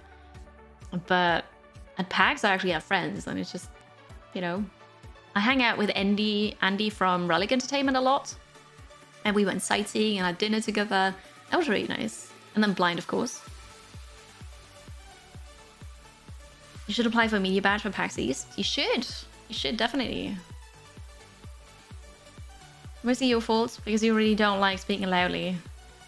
Yeah, you should have just written it down or something. Anyway, it's fine. All good, Sim. I understand it now. BlizzCon felt like those who knew each other knew each other. Yeah, and you were there solo. I absolutely get that feeling. It's so much more fun if you also know people, and then it might not be easy to just go up to a group and say, "Hi, that's me. Who are you?" Yeah, can be a bit odd. Well, you could have written it anyway, Snoffer. You could have written it on your phone, but next time I'll just ask until I know it, or like I asked to have it, to read it, right? You felt very lucky to have so many wonderful people at TwitchCon, which you knew. A real standout was being able to bounce off Yukiri at networking events to help work the room. It does make it a lot less nerve-wracking, absolutely. And it was also great to have you there, because especially the Kepler event, right? I mean, Mystery was there with me, but Mystery doesn't know anybody there. So it was really nice to have you there, because you knew a couple people, I knew a couple people, and we met Max, and it's just... It's so much easier than going there on your own and be like, oh, okay. Hi? You know. PAX East is from March 23rd to March 26th. Well, I'll talk to my agent about this. Let's see. There was also another streaming booth that was just all very pink and catty. Luckily, I didn't have to stream from there, but Dreads did, and he looked really funny. Because you had a headset with cat ears. Why not? Here's Larxa, by the way.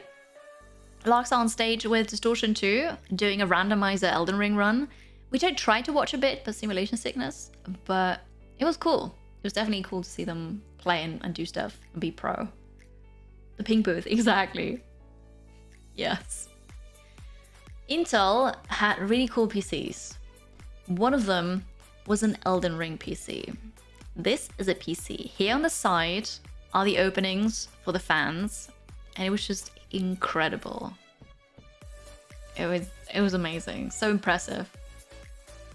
Got another one with liquid cooling, and it's just, it looks so clean inside. There's no stray cable anywhere. It's just beautiful. Pretty beautiful. A diorama with a PC, yeah, shoehorn in it. Although they made the diorama around it, but yeah. Looked really cool though. And then afterwards we went to a mixer event, Creative for Good. And it was at a ping pong bar, which was super fun because I hadn't played ping pong in 15 years? More, maybe? It was really nice to play again because I'm not that bad. I played with somebody else and it wasn't good. But then I played with Dreads and it was definitely much better. Oh. You stream from the Ubu booth. Fair enough. I mean, I'm sure it would have been fun. The equipment was great. You have a ping pong game for VR, good enough for your needs? That sounds really awesome. That sounds fun. I had food before, so let's go with this question now. Are the portion sizes really that much bigger in the US? I didn't notice it, to be honest. But I had issues with my stomach just because my body was so confused what time it is. I couldn't really eat much. So for me, the portions were too big, but only because my stomach was confused and didn't know why I was eating at weird times. So sizes seemed alright to me. Yeah. This is a good question for now. Did I have fun? Yes.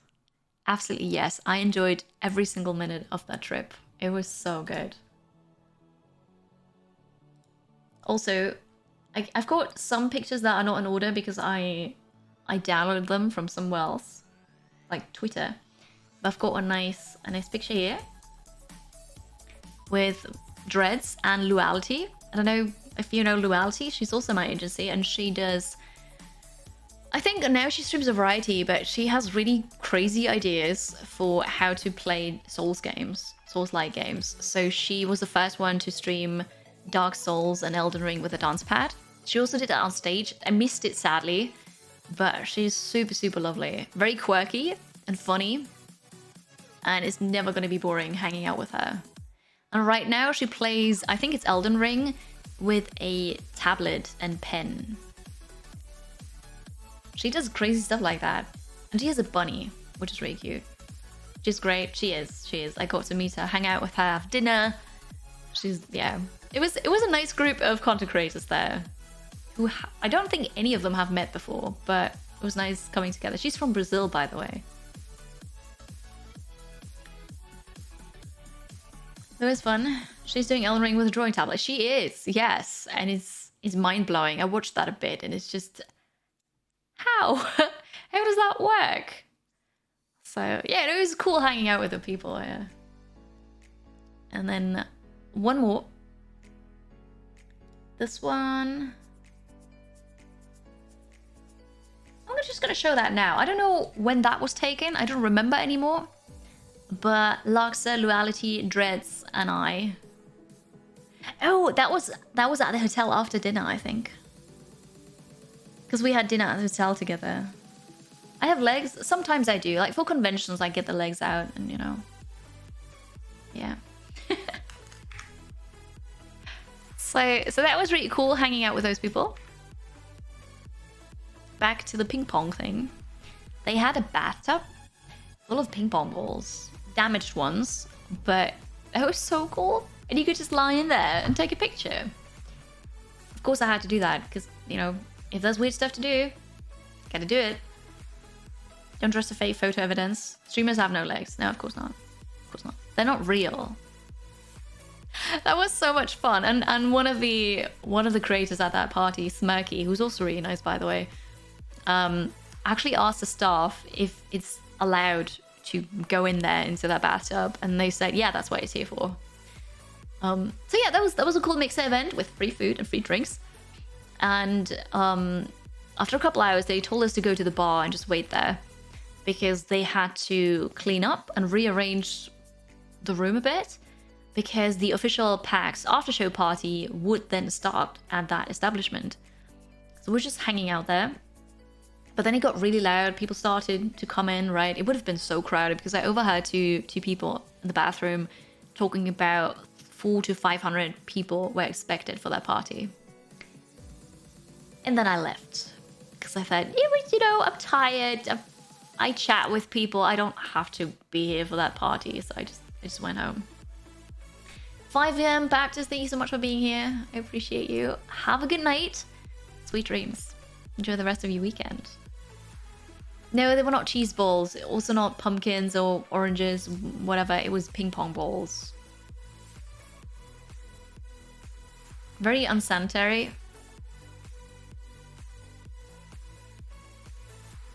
I mean, I don't know. Probably not much different than sitting on a bench. There we go. My hotel view, you probably recognize it by now. I do love it. Also, something that I noticed is that in Seattle, it gets, like, the sun rises very late in the day compared to Vienna. So in Vienna, actually I don't know right now, but let's see. In Vienna, the sun rises currently... Okay, well, it's 6:26 in the morning. But like a week ago, that was a bit earlier. But in Seattle, it was later. Because one time I woke up a bit before 6 and it was just pitch dark still. But in Vienna, it still would be, the sky would brighten already. So yeah, it was way darker, yeah, there. Do you use skyscrapers? No, not even, because you also didn't see like the light here. It was just complete darkness, very late. Very ballsy of me to take that photo. It was, yes. Further from the equator? No, that's not it, because Vienna and Seattle are almost on the same longitude, almost on the same level. 6:43 is sunrise here. Yeah, no, that's super late. Latitude, is that latitude? Thank you. So it's almost the same. That's on it. I went to the gym and I'm very proud of it. So Dreads showed me around the gym. It was cool. Seattle is very much the western part of the time zone. Yeah, no, that I noticed. Actually, since further north, it's kind of crazy how latitude Europe is, but still has temperate climate. Yeah.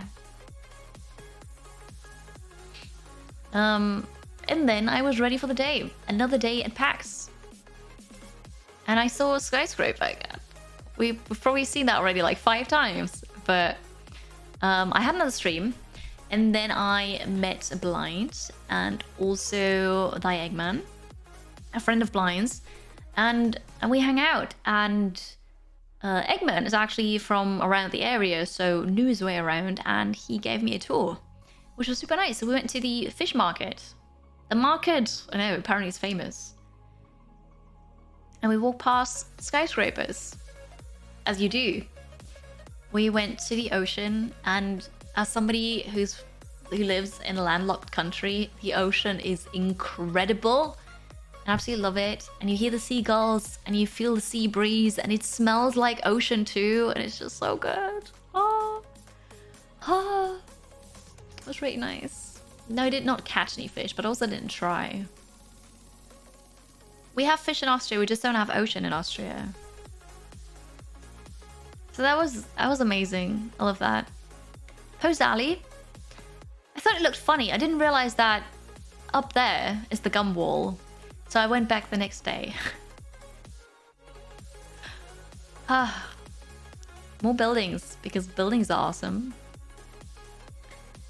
We were actually looking for food, not super close to the convention because there it's more expensive.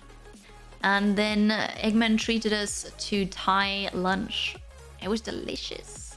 It also looked amazing. So that was pineapple fried rice. And it was incredible. Also a bit too much, but so delicious. And it was served in a pineapple. It was really amazing. Did I like the gum wall? No. No. So yeah, it was beautiful. It tasted delicious. It was absolutely amazing. I don't know Strategy Informer. I couldn't say. We went along the shoreline a bit. The weather wasn't that amazing, now that I look at the pictures. It was still good though, like not too hot, not too cold.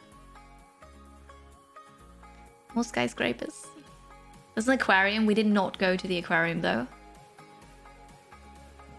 Lots of construction sites there as well. Okay, the fish market. So, I've got a video to show you. An amazing salmon curry. That looked good too. And we had starters. And I had crab things, wonton, right? It was good. It's really good. I have a video. This one. I'm just gonna mute it because there's not much sound anyways. But alright, so the fish market, they throw around fish. Don't ask me why, but it's kind of a thing. So here behind the counter, behind the booth, they cut the fish and they package the fish.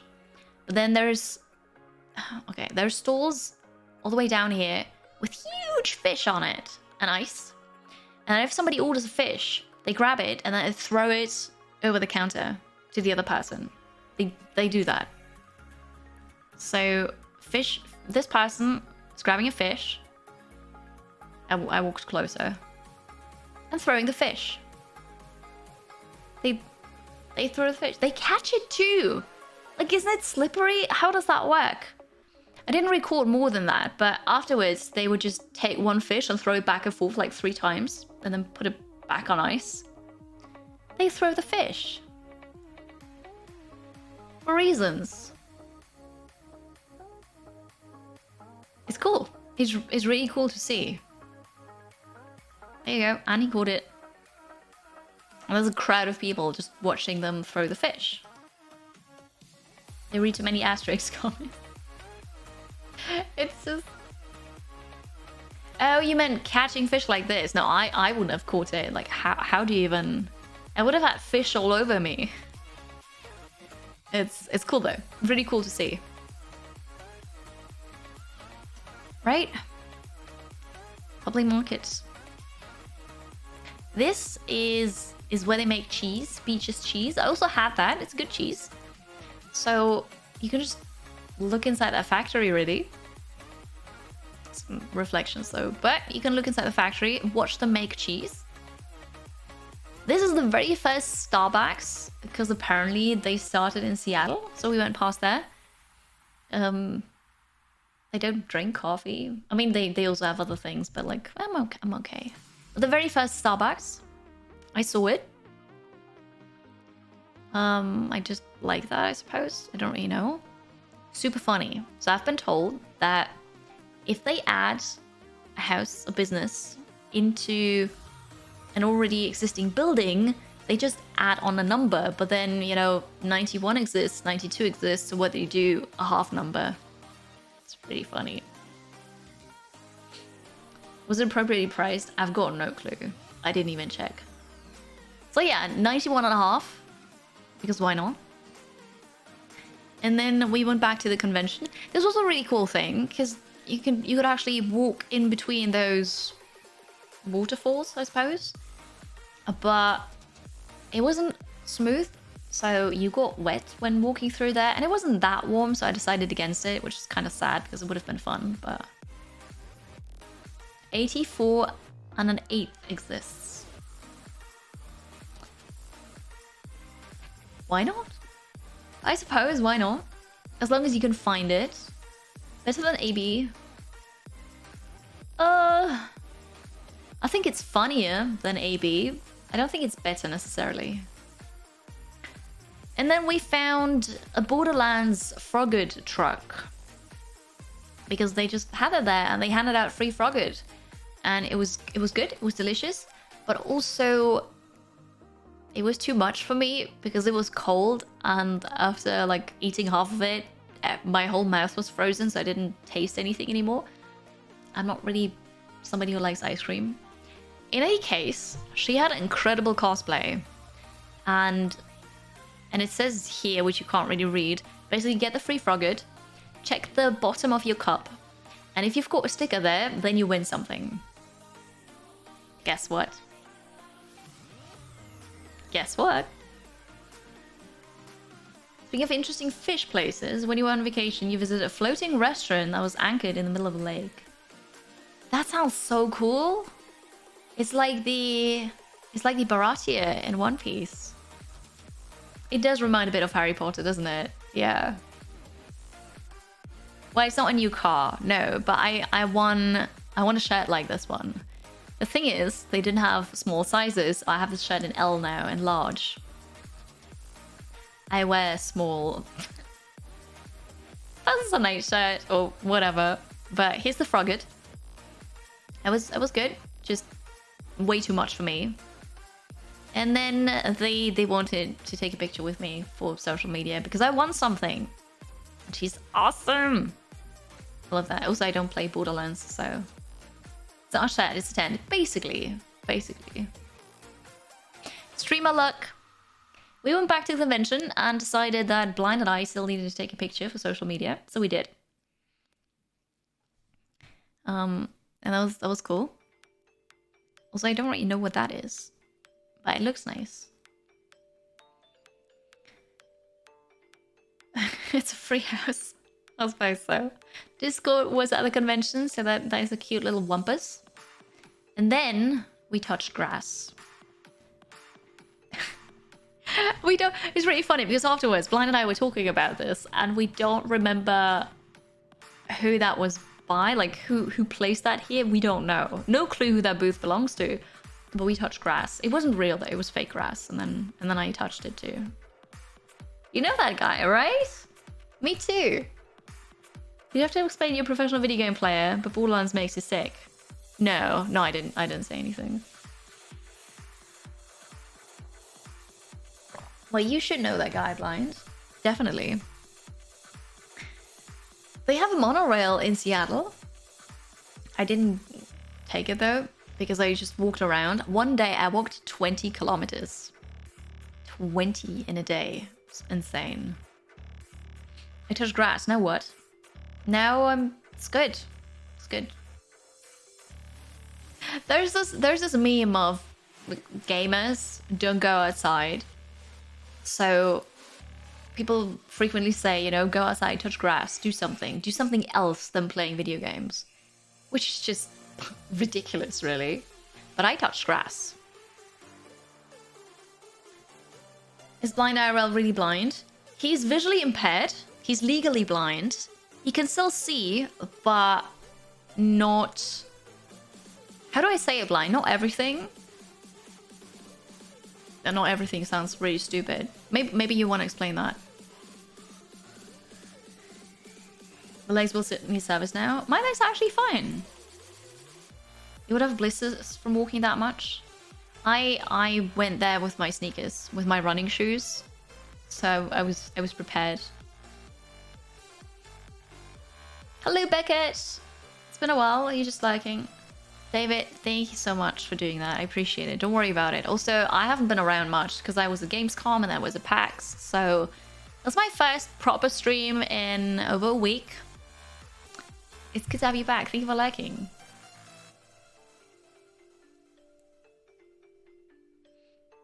Thanks for explaining it, Blind. What is outside exactly? What is outside?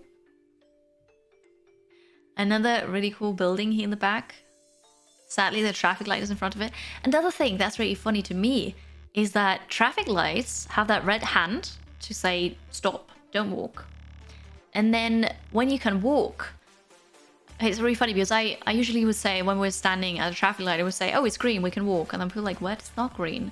Because when it turns to you are allowed to walk, in Seattle at least, I'm not sure if that's the same for all of the US, but I would assume you get a white person walking with a hat. I think it's a white person with a hat walking, indicating you can now walk. And then they've got like a middle thing where the red hand appears again, but flashes. And they've got a countdown of, I think it starts with 15 seconds or so, maybe 20, counting down to when it's actually red and you have to stop. It's really funny because in let's say Austria, you get a green light for you can walk now. So you've got red and green. Yeah. So that was funny. I was confused with the blinking hand, so I didn't walk at first because I thought, oh wait, it's already red, I'm not supposed to. But you can actually walk still. Canada and US. Got it. No, I wouldn't say they're weird. It's just different. And you just have to figure out how it works, and then it's totally fine.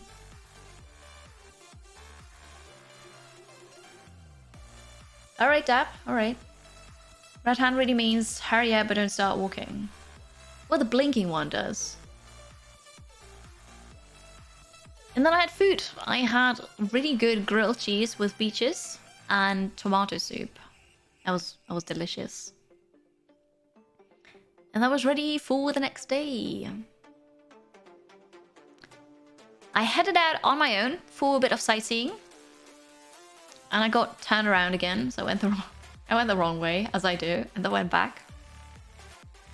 And I went to the shoreline again because I love the ocean so much. And I found lots of buildings on the way, and I'm just gonna skip through those because we've seen buildings. There are a handful of bike lanes as well. A handful. But they're there. PAX West is a convention, a gaming convention in Seattle. You get surprised by cars turning right on red. Did you have that in Austria?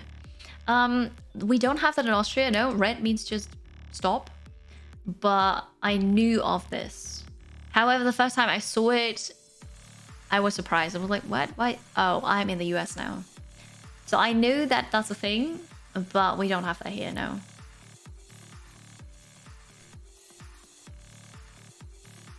Oops. More buildings. More cool buildings. I like them.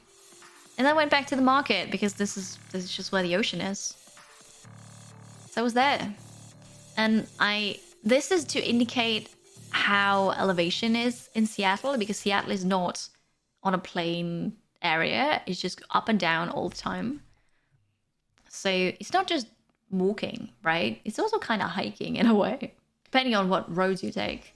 Hello, Jazz. Welcome, welcome. I hope you're good. They just look nice and so different to the skyscrapers. Roll uphill. How do you do that? How does that work? Kilmer welcome. How are you? Left butt cheeks is okay. Right one too? Yes. I hope you're well. The market again, but I only walked past because I was looking for the gum wall because that was recommended to me as something you kind of have to do in Seattle. I have regrets. And very soon you'll know why. You might have already seen the pictures because I posted them already. Also, that was just really funny. But there's a selfie museum. I didn't go in. I didn't actually go into any museums. Post Alley. Once again, I've made it. So, the gum wall.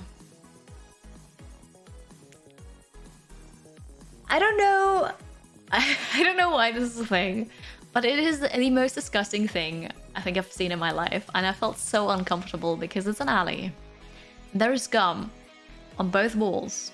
There is gum on the floor, and I was walking in the middle of it, just being super paranoid because I didn't want to touch any of this. I don't want people to bump me and then accidentally touched it. It was so gross. But also it was kind of like an accident where you can't look away. And people would actually stick their gum to the wall and touch it. And it's just...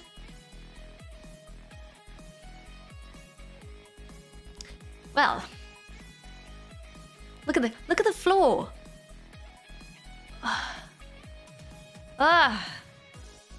It's so gross. It's so gross. I mean, I suppose it's artistic in a way, but it's like, why? Why would you do that? The floor is gummy. It is. What if you live or work in these buildings? I hope nobody lives in there. I really hope so. I would move away instantly. It is colorful, and from far away I suppose it's okay, but once you get close and you see what it actually is. You hate that spot? Yeah. It's so gross. It's so gross, but I made a video. You're welcome. I'm glad I documented. I mean, I wanted to go there and see it, but also... Would you say you found yourself in a sticky situation? Yes. No, that was definitely a sticky situation. There's just gum everywhere. So suppose you can throw a human against that wall and it will stick. No, I don't think any of that will stick because, you know, it's been out there, it's probably dry, it's rained, there's dust on it. I don't think any of that is sticky still, but... Yeah. It was insane, and that was just... It continued on, and then the other side was the same. It was just gum everywhere. Anyway, I think that was a thing, and I went there. It's like a coral reef, but gross. I suppose in a way it is, yeah. What happens if it rains on the gum? Nothing? I mean, it's still there, right? Apparently it rains a lot in Seattle, so... nothing? I don't know. No, I did not add any. No, nothing can make me touch that. Well, I suppose a lot of money can make me touch that. But no. No. The gum withstands the rain. I suppose it does. That was a nice painting on a building that I found. The sky had cleared up, and this is actually one of my favorite photos that I took. I know it's not a skyscraper, but it looks really nice. It'll give me a loony if I touch that next time. What's a loony? We need to be clear on the terms. What's a loony? I suppose I could have thrown the gum at the wall, but nah, I'm alright. I'm alright. A mad person is $1 Canadian coin. That's not enough. No, I'm not touching that for $1. Looks like a wonderful city. It was. I mean, not the gum wall, but the rest. Yeah. That's so nice. The buildings and the ocean. Huh.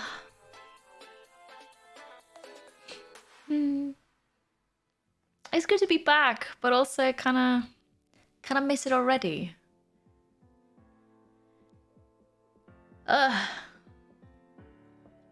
That's just funny because it's called the Frankfurter, a hot dog stand.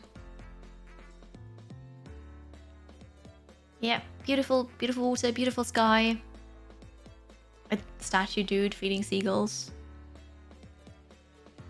And then I went back because I asked Blind if he still wanted to hang out, because that was on Monday, if I'm not mistaken. So that was Monday morning.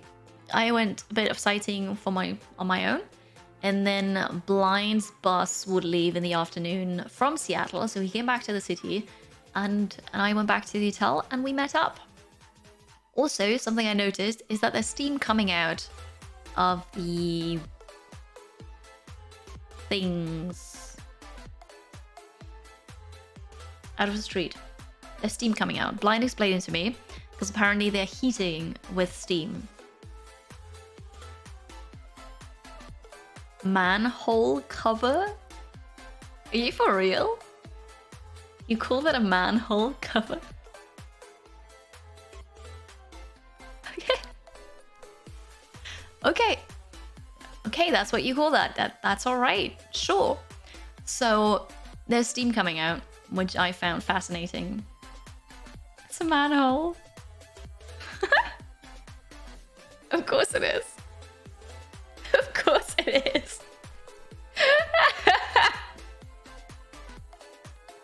Okay, so in German it's called Kanaldeckel, which means kennel lid. Which makes a bit more sense because down there is the canalization system, right? So you've got a lid onto that. It's not a manhole. Kill a man, toss him under the covers. That's why it's called that. Otherwise men fall in. What about women? Women are not stupid enough to fall in, or what?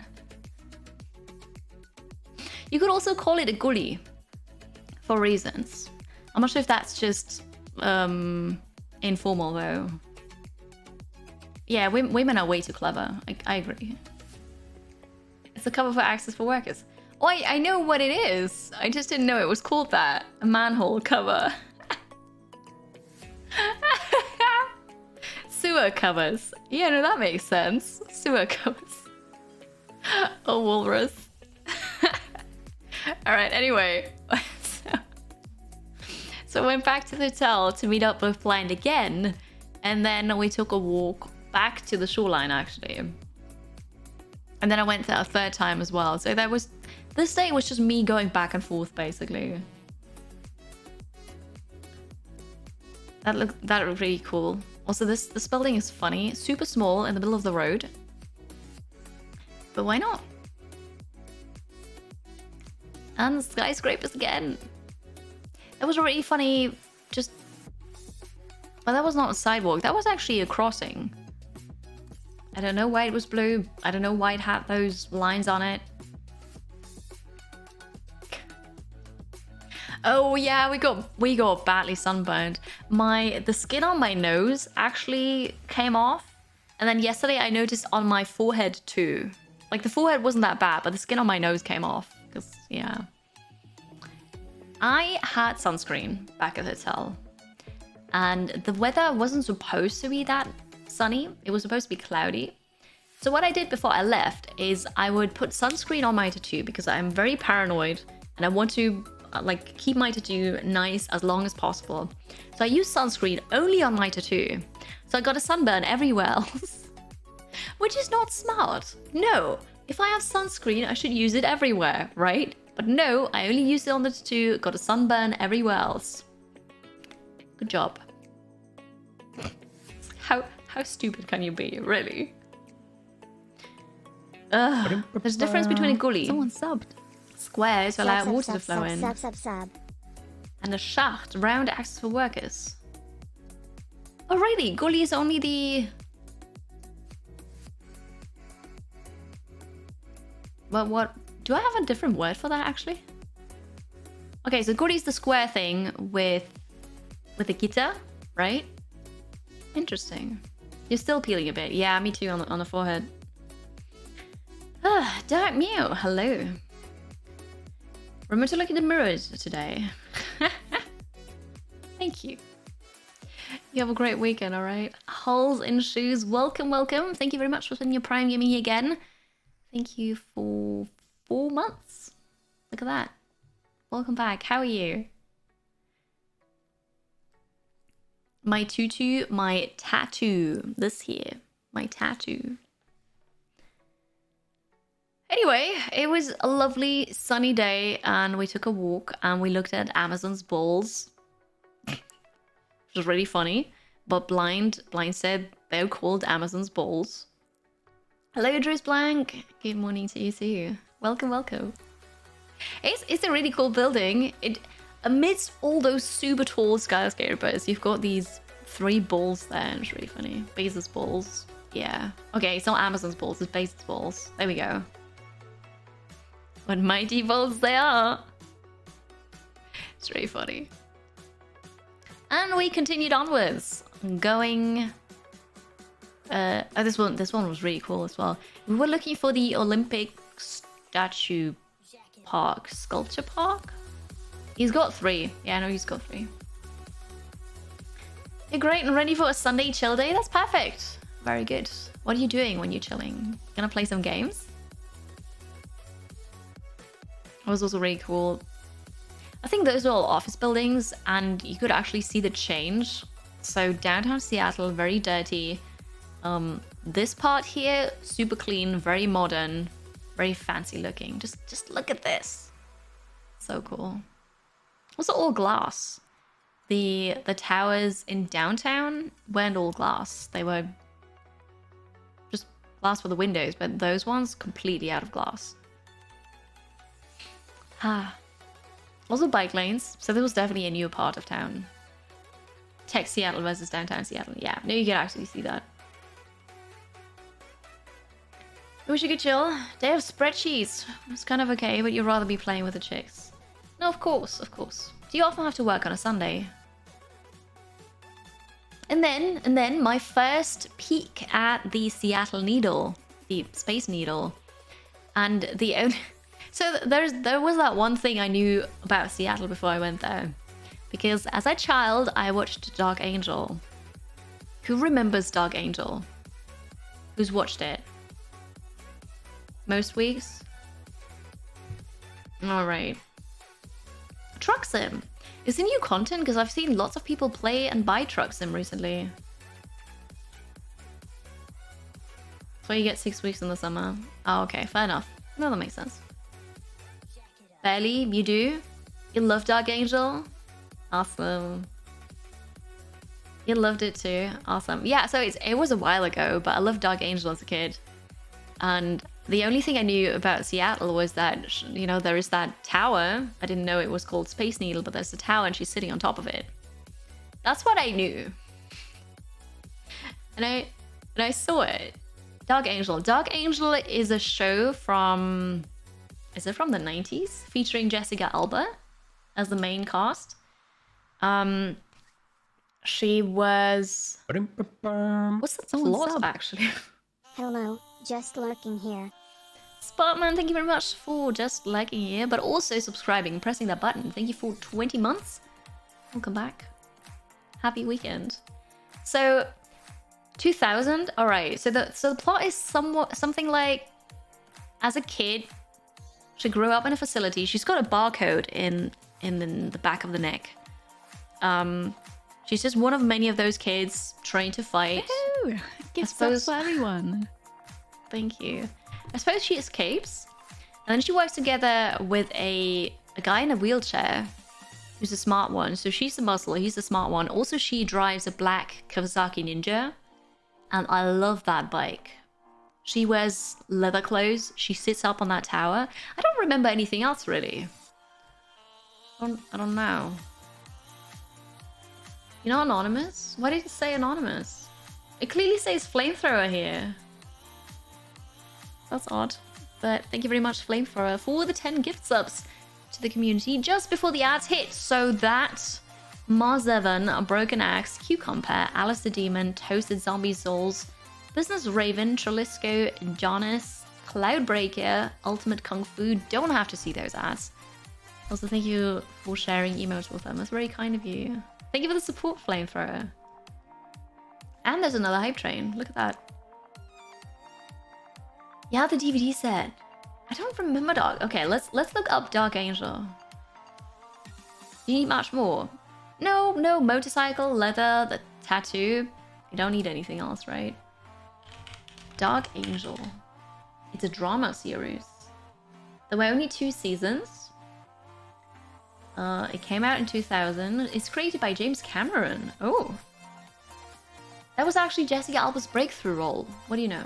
Okay, the plot. Okay, so it plays in 2009. Oh, she's a genetically enhanced super soldier. There we go. She escapes with 11 others from a secret US government institution. Okay, she was born there and raised and trained as an assassin. And then Terrorists detonate an electromagnetic pulse weapon in the atmosphere and destroys the vast majority of computer and communication systems. Oh, so it was kind of post-apocalyptic. Okay, and then it's 10 years later, in 2019. Oh, okay. So the story is then that Jessica Alba is searching for the other escapees. Alright, cool. It doesn't really come back. Maybe I'll give it another try, see how well it aged. We'll see. I think now is a good time for the question of what did I think of Seattle? I really liked it. Seattle is a really cool city. My first US city. It's got loads of skyscrapers and I absolutely love those. There were a lot of homeless people. It stank of piss a lot because of the homeless people. Also, it kind of reminded me of Amsterdam because it smells like weed everywhere. But other than that, it was just cool. I really liked it. I enjoyed my stay a lot. Sayan, thank you very much for the 100 bits. Jumping onto the hype train. Thank you. This is where Hitman came from? What, do you mean Seattle or... The first season was the best season? I hardly remember anything, to be honest. I really don't. We just all of US and Canada these days. Yeah, no, I mean, that makes sense, right? If it's legal, people smoke it. Of course it smells like it. It's just... weed here is illegal. Also, it's gonna stay illegal, so we don't get that smell usually, and it's just very striking and kind of sweet. I don't really know. Hello, Freebird. Smells great. I don't think so. Hi, Faloin. I am well. Yes, thank you. How are you? It's good to see you. Thank you, friend. Hello, Gasapanda. Welcome in. It smells like home. Fair enough. Fair enough. So yeah, my first glimpse at the Space Needle. We got relatively close to it, but we kept on walking. It looks really cool though. You're doing pretty okay. Awesome. Someone sub. Christy, thank you very much for the reset for the tier 2, the additional support here, and 18 months. Welcome back. Thank you so much. I hope you're well. Happy weekend. They say San Francisco and Seattle are both becoming very liberal cities. 30 homeless people around, full of weed, dirty streets. It was somewhat dirty, yeah. There was a lot of trash around as well. But if you've got a lot of homeless people, yeah, you know. I've been told that Seattle has good weather, usually, as in, you know, it's on the West Coast, it's warmer, so that's why homeless people live there. I get it. They have to live somewhere too, right? This makes sense. Thank you very much for the hype train. Thank you for your support. It's good to be back and see that I've not been forgotten, because I've been gone now for over a week, and then before that I was gone as well, so I'm here to stay now. Back to my usual schedule, and yeah, no, back to my usual schedule for September at least. In October I've got to cancel a couple streams, but for now, we're good. Wealth divide. You don't die in the winter like in Eastern states, right? No more trips scheduled. No, I do have trips scheduled. Just not international ones. But very likely I'll be going to Vienna Comic Con in October, the 2nd of October. But before that, end of September until the 1st of October, I'm going to see a friend. Which is a trip because it's not here. So we're going somewhere else in Austria to see a friend. Then I'll probably go to Vienna Comic Con and stream from there, but that's not certain yet. And then later on in October, Mystery and I are gonna take a short vacation as well in Austria, which is gonna be nice. So a couple trips planned still.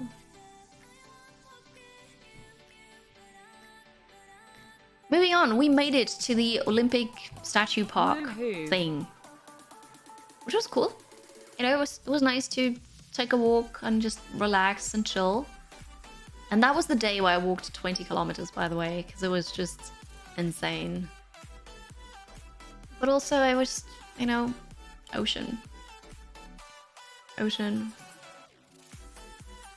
I'll be in Austria in October. Comic-Con, Verloin. On the 1st and 2nd of October is Comic-Con.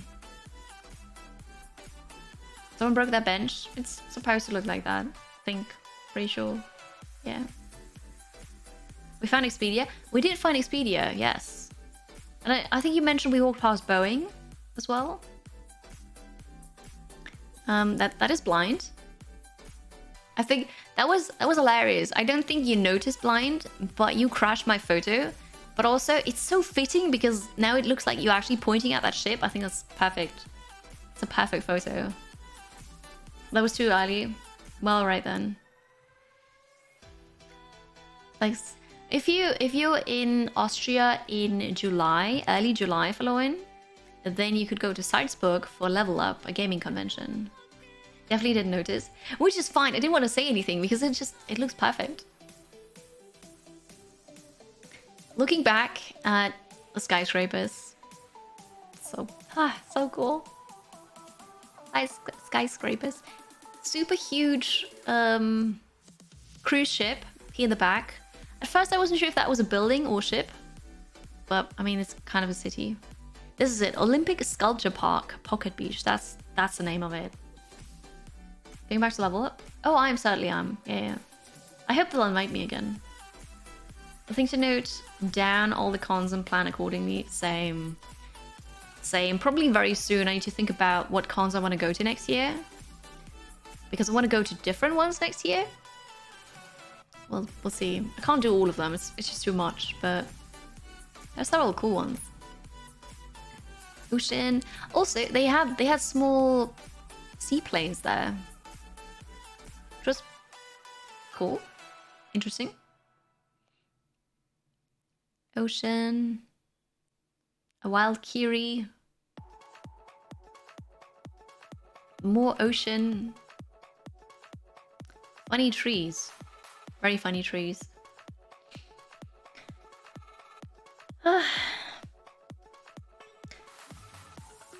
E7, Jammy. Alright. That's what you want to be called. Your favorite season is winter. I like that. It doesn't snow in your area. The rain is enough to make you feel cool and relaxed. A good rain can be so nice. Summer rain, but winter rain. Taking a walk in the rain, it's so good. Oh good. Welcome in. I'm glad you like winter too. All seasons are accepted here, but I'm glad you like winter too. You're just seriously thinking East and West? You like those two? You're talking about PAX now, blind. Welcome in, Jammy.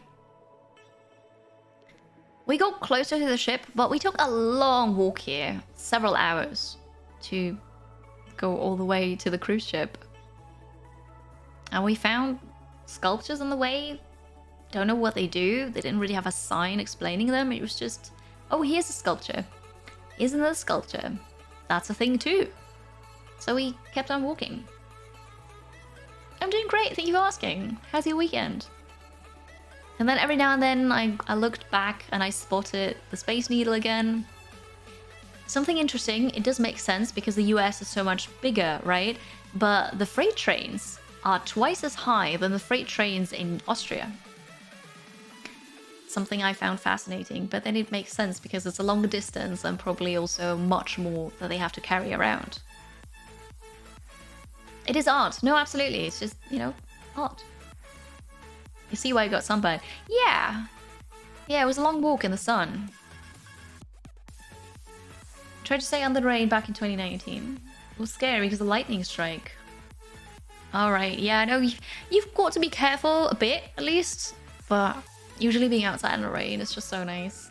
I like taking walks. So now autumn is around the corner, right? It's not quite here, but it's around the corner. So it's starting to rain a lot more. And I just love putting on my rain jackets, my welly, getting an umbrella, and taking a walk out in the rain. It's so calm. It's not really quiet because you hear the sound of rain, but the sound of rain is nice. The smell of it is nice. And it's just calming. I do like that.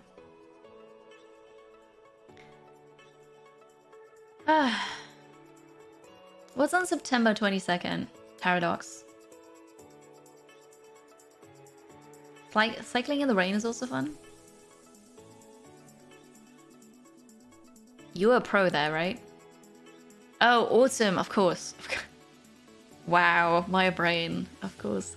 But then the weather here is already getting somewhat autumny. Autumn-y. That's not a word, right? It's getting cooler, getting rainier. This is very nice. The ship again. I really like that ship. And the Space Needle and just everything else really. Huge freight train. Hello, Dominic. Good morning. How do you sleep? If you can use it in a sentence, it should be a word. I mean, I can use everything in a sentence, really. You've got to go. You do that. Go do your thing. Enjoy the rest of your Sunday. Thanks for hanging out, Dammy. There was a light here. I'm not sure if that was ever used or if that was also just sculpture and art. Trains in the EU are also twice as big in the UK. Oh. I didn't know that, but I suppose it makes sense because the UK is smaller. Yeah, that does make sense. There was a rose garden with a super weird tree that looks like it's just taken out of a Dr. Seuss book. Just look at it. You're just waiting for it to grab you. It's really funny. This is me and blind. Took a shadow photo. Like look at it. What's that? What is that? This is scary. Smaller tunnels. Can't do double-decker trains. Oh yeah, that makes sense. We have double-decker trains for all the most of the regional trains. The dinosaur. I don't know. It's just waiting to grab you. I know, right? There was a person sleeping underneath it. They were not scared, apparently. Okay. And here was another one of those. Just on the lookout, just waiting. And then you're gone. That's anyway. You saw your first double-decker train in Amsterdam, right?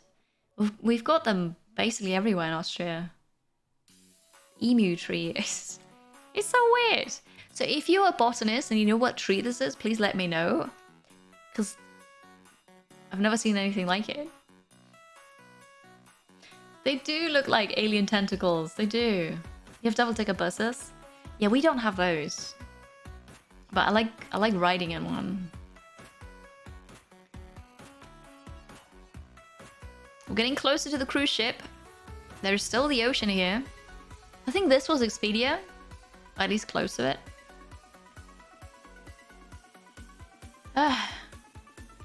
Oh yeah, right. Grey Fox knows trees. That is a brilliant idea. I'll post it in the Discord and ask him. You can't stand up in the double-decker buses. Oh. Because you get nauseous or because they're not high enough for you to stand up? But the biology teacher, well, you're not specialized on trees, right? And then turning around, looking back, suddenly there is a skyline because this is how far we walked, which is kind of crazy. But there is a skyline there. Ha. It was so cool. We made it almost all the way to the cruise ship. You remember how far that looked like? It was far. You're too tall. I see.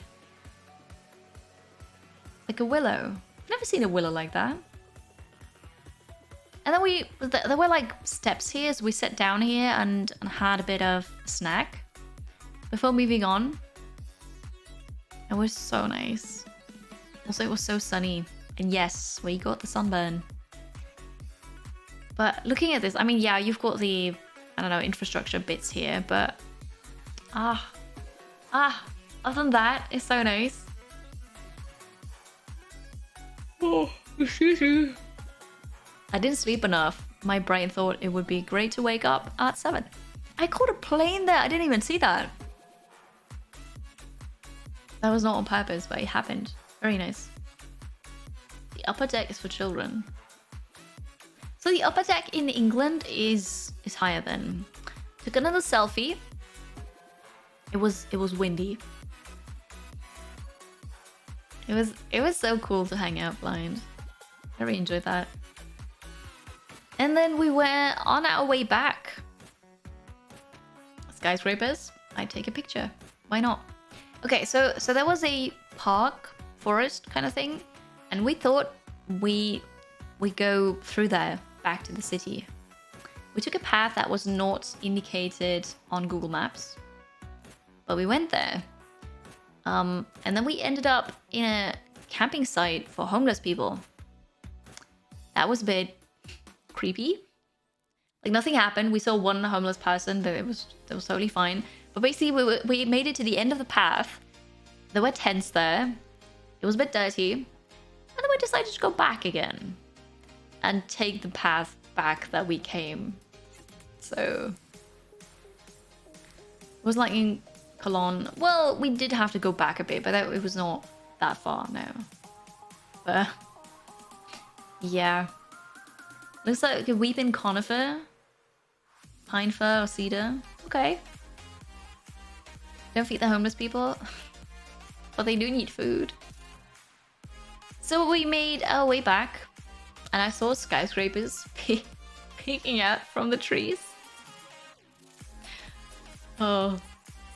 Yeah, that was right in front of the Space Needle, by the way. The Space Needle. Getting closer, getting closer. The Museum of Pop Culture, that was recommended to me too, but I didn't really have time for it. Also, I didn't feel like going into a museum. And then we went back because... What the heck is this?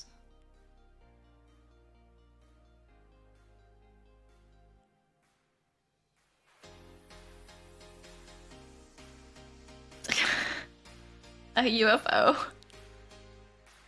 What is this? A drone? Maybe it's a flyer right in front of the camera. It's too big and too black to be a plane.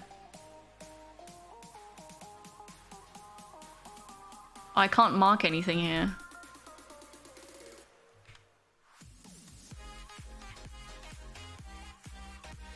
I mean, I can zoom in, but I'm not gonna be able to zoom in like they do in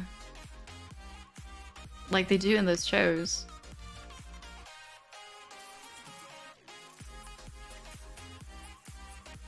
What the?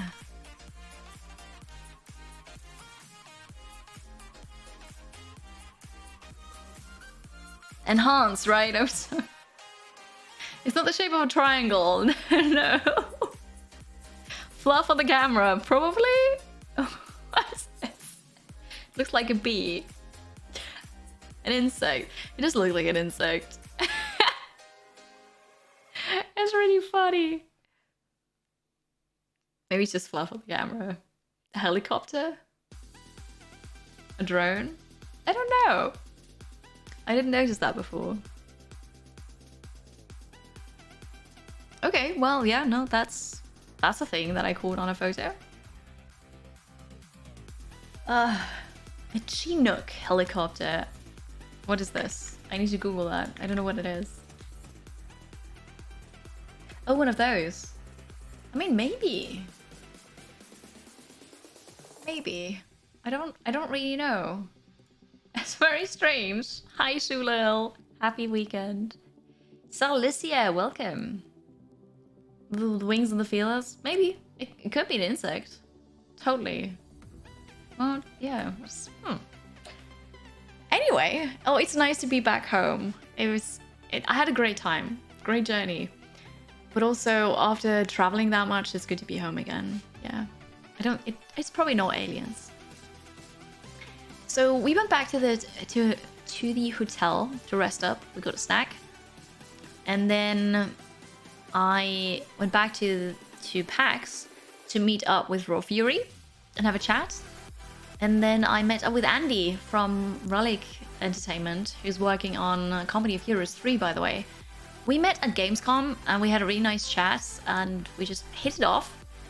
So we met again in Seattle now, and I asked him to go up the Space Needle with me because I read about the glass floor and I'm afraid of heights. So I wouldn't have gone up alone. I absolutely wouldn't have. But Andy said he would go with me. So we went up there, and I'm so grateful that he did, because it was an incredible experience. And I would have been sad not to go. But also on my own, I probably couldn't have made it.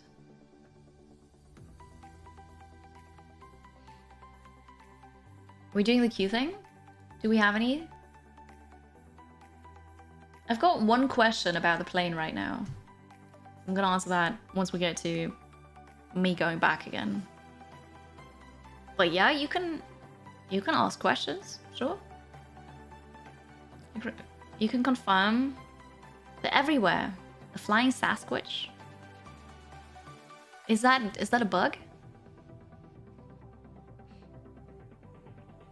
So anyway, I went back to the hotel, I went back to PAX, and then back to the Space Needle again. So that is like the third time I made it there on that day. And then we went up with an elevator. And it was amazing, but also it was really scary because all the way at the top, you're outside. There is a glass wall with a gap here. So glass walls with small gaps. And it's open. There is no roof. You're just out in the open. And that is scary. To me, it's scary. It's really weird because one floor below, inside, it is fine. Out in the open, I was terrified. But it was so worth it. It was super, super cool. Is that Akiri? That is Akiri. Hi, Phoenix. It's good to be back. Hello. So we went up the needle, and this is really funny also because there is an American flag obviously on top of the needle, and it is reflected in the glass, which makes for cool photos. And then you see the skyline. You see the skyline from up there, and you see the mountain, and it's just so amazing. There is a gap between the panes, yes. Please don't ask me why. But there's the gap there.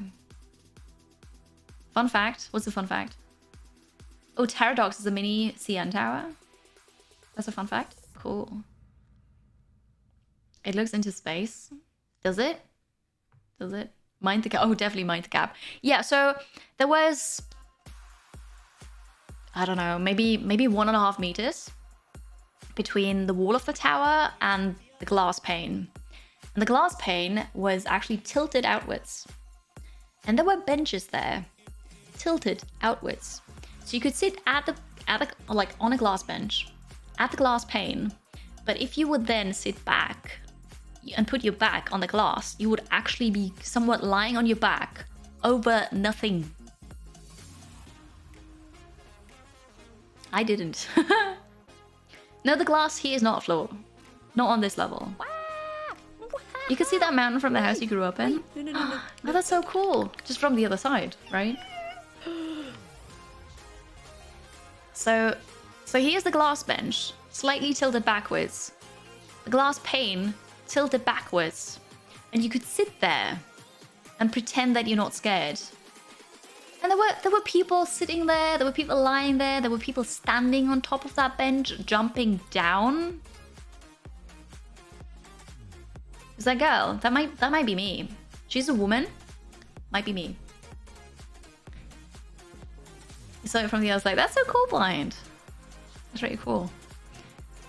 So yeah, it kind of looks like I'm sitting on it. I'm not. I'm not even close to that bench because I was scared. I was really scared. Here's the gap. Here's kind of a security measure in case the glass breaks, but I was terrified up there. It's a death trap. It kind of is, isn't it? I was so scared. I walked like a couple steps towards the edge, but I was standing like in the middle of this. I wasn't even close to it, and I was just looking down like that, and then holding my phone away from me to take a picture because I just couldn't get any closer. Barely contained feeder. I mean, yeah. I'm sure it's safe. I am absolutely sure it's safe, but I'm just... Anxiety doesn't make any sense. It's not logical, but it was beautiful. beautiful view over the city.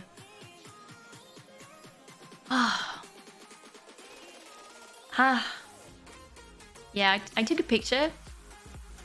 Like I just said, holding my phone away, not looking, taking a picture. Also, I was so scared I would drop my phone. This kind of anxiety makes perfect sense. You know, people die. No, people don't die up there, but you could die. It's high. I don't have wings, you know. And then you drop the phone. The thing is, if I had dropped my phone, it would have just landed on the floor in the tower. Would have been fine, but it was, holy, that was scary. So I wouldn't have made this on my own. But yeah, then you've got this little lake. Is that a lake or is that actually ocean that's coming in here? I'm not quite sure. I don't think Yakiri can sprout wings. Would you like to see boring photos from a tower in Vegas? Of course, of course. It looked amazing. Another seaplane that I caught. And then here it just looks very different. They've got a football field down here. Beware now, in like a photo or two, there will be spiders on screen. They are not real, but I'm warning you now because they terrified me. But also, it's art. It's on the roof of a building. It's painted. They're not real, but they look so real. I got scared. I was scared because of the height, and I was scared because of those spiders. But they were so incredibly done that I thought I needed to make a picture. So if you're afraid of spiders, scroll down so that you don't see the stream right now, please. And I'll let you know once it's okay to look again, okay? You've been warned. They'll come soon. Maybe. There we go. Here are the spiders. I don't really want to look at them. Can't fall to your death, the spiderweb catches you. What is worse? I don't know. Welcome back, Richard Banana Man. How is bouldering? You go up the tower and you're too scared to go down again. Meet the giant spiders. It is really well done. Also with the shadows and everything. Yeah. Anyway.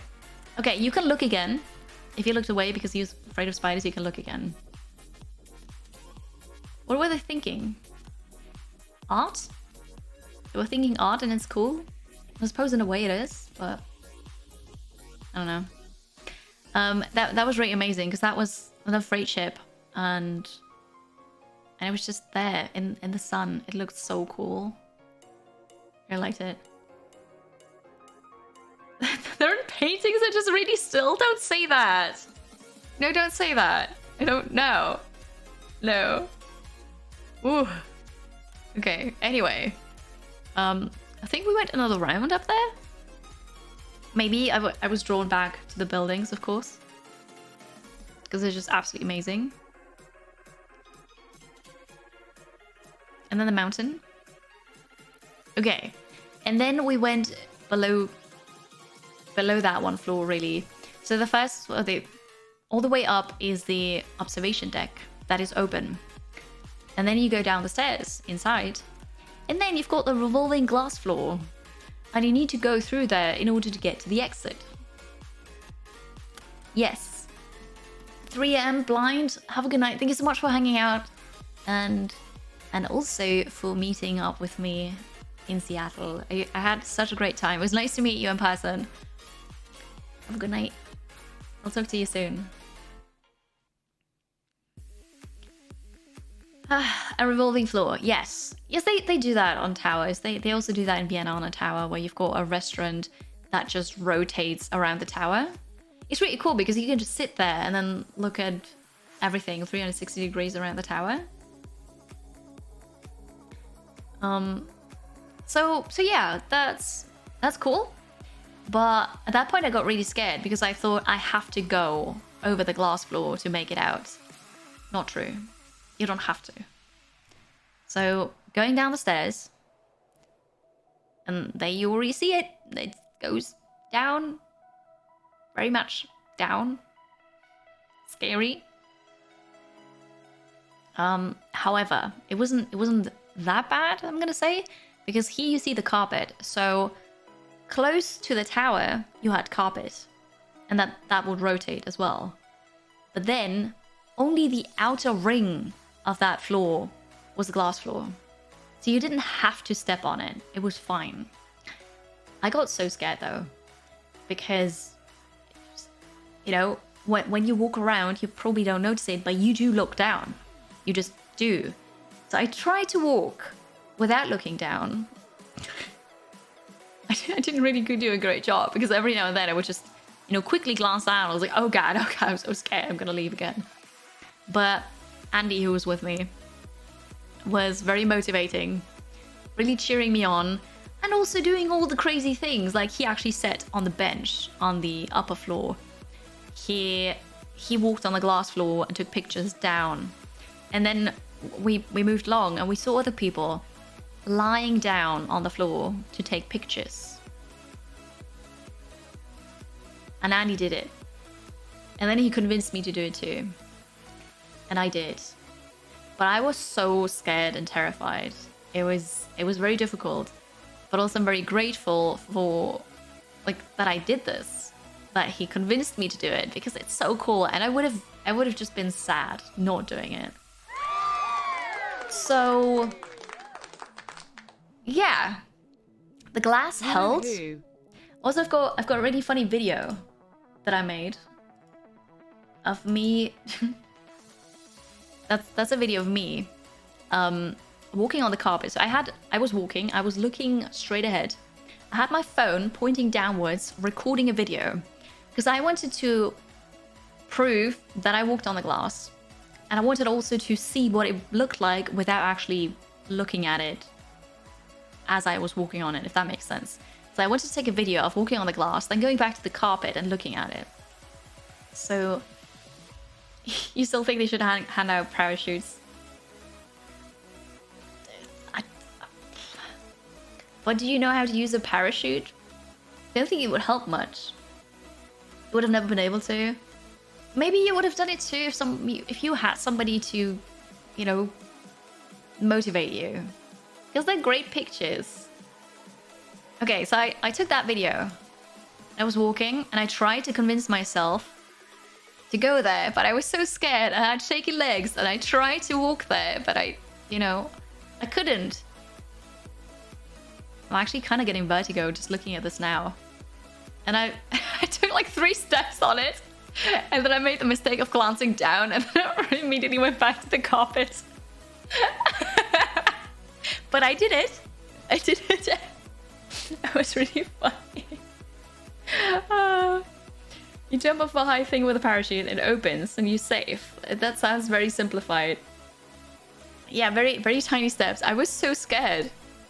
I was so scared, but also I really wanted to go and I held my phone and I just, you know, I tried to convince myself that it would be okay, that it would hold. It was like very, very careful. First step, second, third, fourth. Look at that, 4 steps, and I went back. Yeah, well, you know, Town Vegas had a free fall line from the top of the base. Oh, that is so cool. I've done that. Not from a super high tower, but I've done a free fall line thingy from a 30-meter tower, I think. 30? 20 something? You can do that in Vienna. There's a tower, and you can do a flying fox down, which is awesome as well. Or you can do the free line jump. And I did that, and I was dying. But also, I'm kind of an adrenaline junkie. And once you survive it, you know, it's great. Like, making yourself do it is the difficult part. But once you do it, it's just the best thing ever. Yeah, good strategy though. Always look down on purpose. If you look down on an accident, it makes you feel unwell. Yeah. Oh, right, Snowfoot, because you're usually super high up, right? I assume you don't have vertigo at all, do you? It's impressive. If you look down on purpose, you immediately know what you're getting into. Yeah, see, the thing is, I don't want to... I don't want to look down. I don't want to know how high up I am. Doesn't like heights, does free fall. Yeah. Yeah, you know. Anyway, Anyway, so he convinced me. Andy convinced me to lay down on the glass. So that is me. That is me just looking very happy, right? Not dying inside or anything. You're fine with heights. Oh, that makes sense for your job. Here, I am absolutely terrified. So this is what I was feeling inside, right? You have vertigo to the level of you can't see more than half a floor down without feeling awful. Right, so that is absolutely extreme then. Yeah. I look so relaxed, right? It's just, I'm okay. I'm okay. I'm okay. And that looked fine. But the thing is, I was lying there, and it wasn't so bad because I didn't see it, right? And I felt that the floor was stable. But also, I was lying there for like a whole minute because Andy was just taking lots of pictures, but then also waiting because of the things here in the back, the bars in the back. Obviously, it was rotating, right? So he just waited for a good moment to take a picture so that nothing would obstruct the background. So I was lying there for about a full minute, getting increasingly nervous, but also it was, you know, it was cool. It was really cool, and I loved it. As in, I'm very proud that I did it, and it's just, I survived. You know, it just wasn't that bad. But then also from down there, we had such an amazing view again, and it was worth it. And thank you. And I found a way to cheese it, actually. So if you're ever in Seattle and you are afraid of heights, I have a cheese for you for the glass floor. Watch out. I mean, first we have to look at skyscrapers again for 500 pictures. But here's the cheese. There is one pass on that floor where there's actual floor going all the way up to the glass. So you can go all the way up to the glass. You can just stand on that bit, not the glass floor, and then just stand there and wait until it makes a full circle. We didn't wait that long because it turns very, very slowly. But we just went up all the way to the glass and took pictures. And that was fine for me because, I don't know, I'm not outside, so I feel safe. I'm not on a glass floor, so I feel safe. I trust the building. I just don't trust it when I see how far down it goes. And when it's open. That part of the floor is the least stable. Possibly, but I felt the most safe. That's how brains work. I don't know. So here's the cheese, by the way. The part where the glass floor broke and they exchanged it for something else afterwards. Yeah, right? Actually, there was a crack in the glass floor. But one of the staff said that it's basically like the glass from your smartphone, where when you drop it and you got a crack here, it's just like that first layer of the security thingy, but the actual glass underneath is totally fine, so that is a crack in the glass floor. Yeah, so I did that. Before we do this though, I've got a really cool GIF to show you. The thing is, I don't have it saved yet because Andy hasn't sent me the pictures yet that he took from us, of us. So let me grab that. Andy. Oh wait, he posted that on my account. Wait, there it is. Okay, I found it. Because when you buy a ticket for the Space Needle, you also get a free photo. Can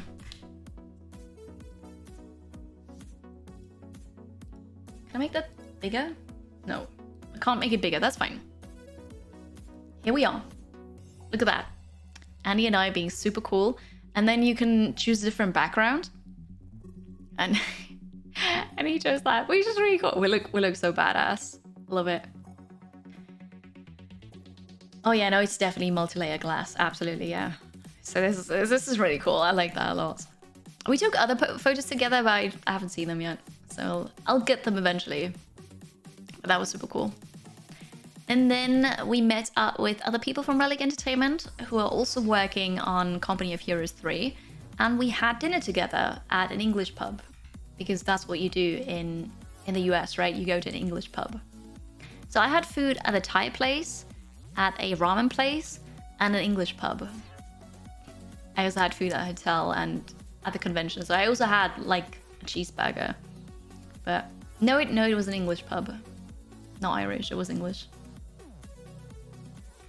It looked like you have a car repair show on TV. We kind of do.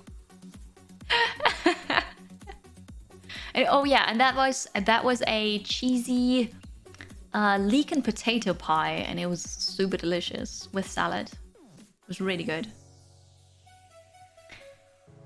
And then the last morning came around at Seattle, and I saw the sunrise because I was up so early once again.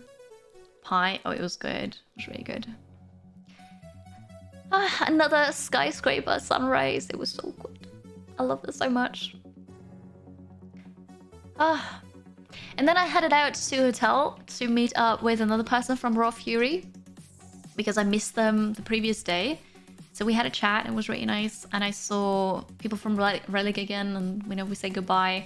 And then I did something that really stressed me out. I got an Uber because I was driving in an Uber with other people twice. So that was my first time because in Austria we do have Uber, but only in Vienna. And Sui is here. Thank you so much for the raid. How are you? Welcome in, Sui. How was your stream? What did you do? Hello, George. Welcome. It's good to have you. Idol Manager.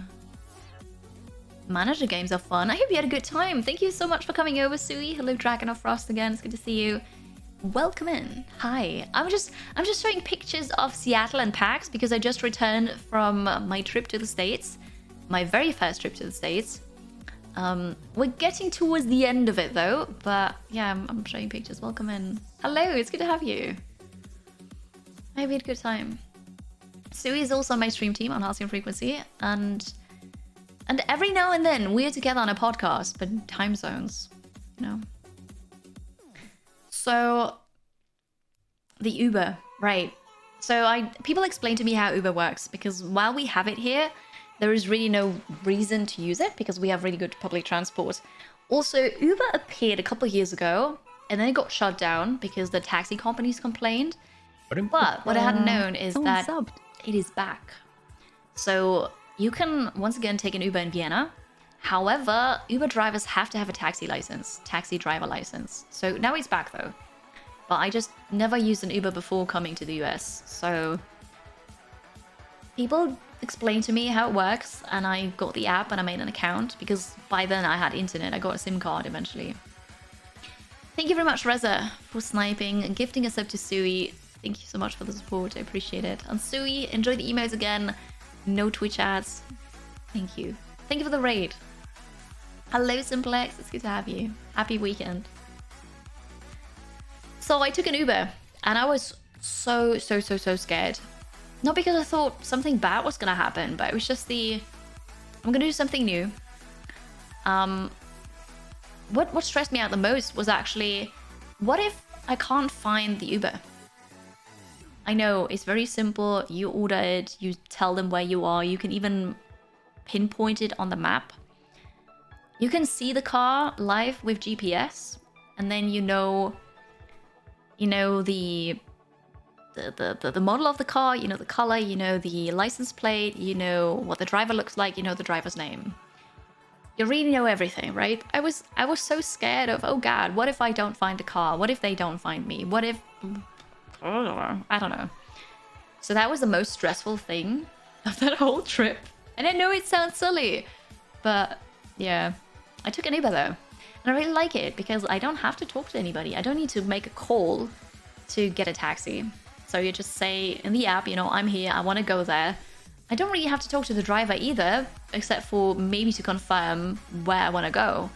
But that's it. It's like so perfect for people with social anxiety. Once you forget how it works. But yeah, no, we do have good public transport in Vienna. Actually, in Austria in general. I know, right, Dominic? It's very simple. In wind turbines, there's a lot of fiber-reinforced plastic material. You don't like walking on that. It's just a few millimeters thick. Holy. Sometimes there are cracks in it as well. You haven't heard of any accidents.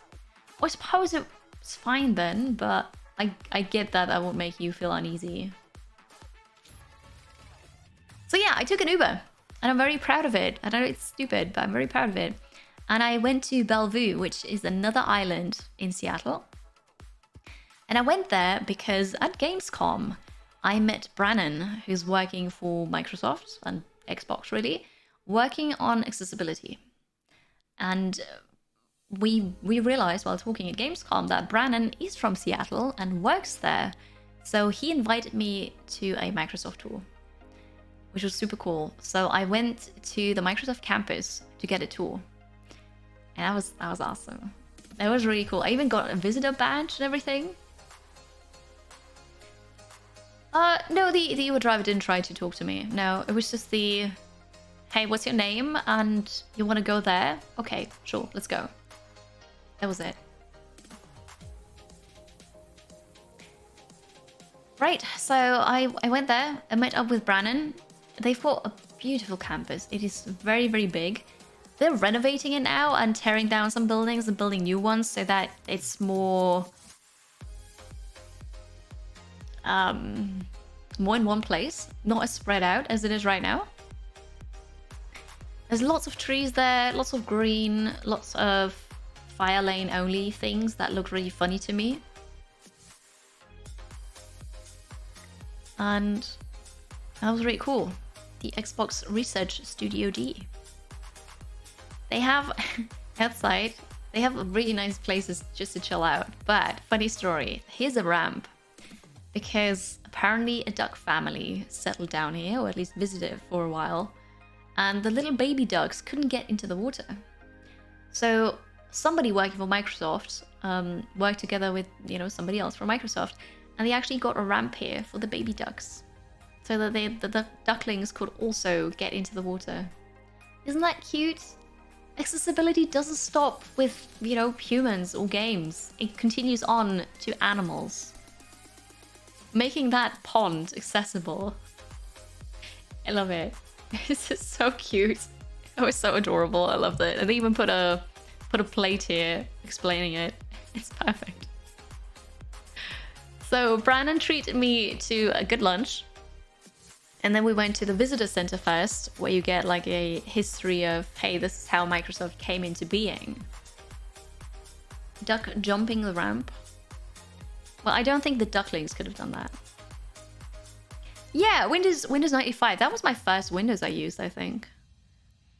But yeah, so that was cool. Windows stuff. First software code. And a super old PC. It's just it was really funny. Business cards, the first Microsoft business cards here. Actually don't know what this is. Making a difference in the world. They give generously of their time, money, and skill. Ah, okay, donations. Got it. Fossils were found beneath the campus. So those are some of the fossils they found. It's an Apple computer, not a PC. Okay. The very first Xbox. And I hope you're sitting down for this because this is hilarious. Originally, they wanted the Xbox to look differently. Do you know about this? Do you know what the Xbox was supposed to look like? Because it turned out like this, right? But it wasn't intended to look like this at first. Also, I kind of forgot about my breakfast. Now I've got cold soup here. Does anybody know?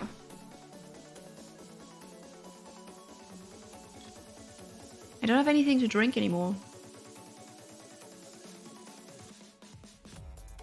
It was supposed to be an X-Rego, yes. Did you know or did you guess? The first Xbox was supposed to look like this. Isn't that funny? An X. An X at the back looked like this. They had the fan here and then the thingies, the plugs for the cables. No, it's on the Xbox. It's just an X. You guessed. Right. It's so funny. So that, obviously that never happened. It wasn't very feasible. But I think that's just really funny. Yeah. It all mouse here. One of the first hardware products. Look at that. The green-eyed mouse. Like two PlayStations leaning towards each other. Great comparison. Got to be about 30-something years old at least. The Xbox? Me? I am. The Xbox is not. A red phone. I can't really read this, but anyways, it was there. Super old. I'm gonna call it PC. Because that's what it looks like. And I found out, I was told that games actually were on cassettes. I didn't know that. I knew floppies and then, you know, eventually CDs and stuff, but cassettes? I didn't know that, did you? It's the TRS-80, yes.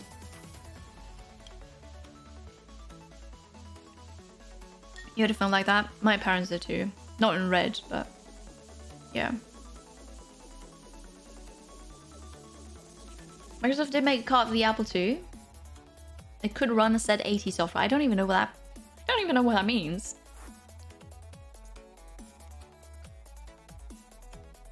You could record games from the radio. What? I'm so young. I mean, I'm 30, okay? I wouldn't say I'm so young. And I've used floppy disks as a child. But I didn't know about games on cassette. The phone was modern. Of course.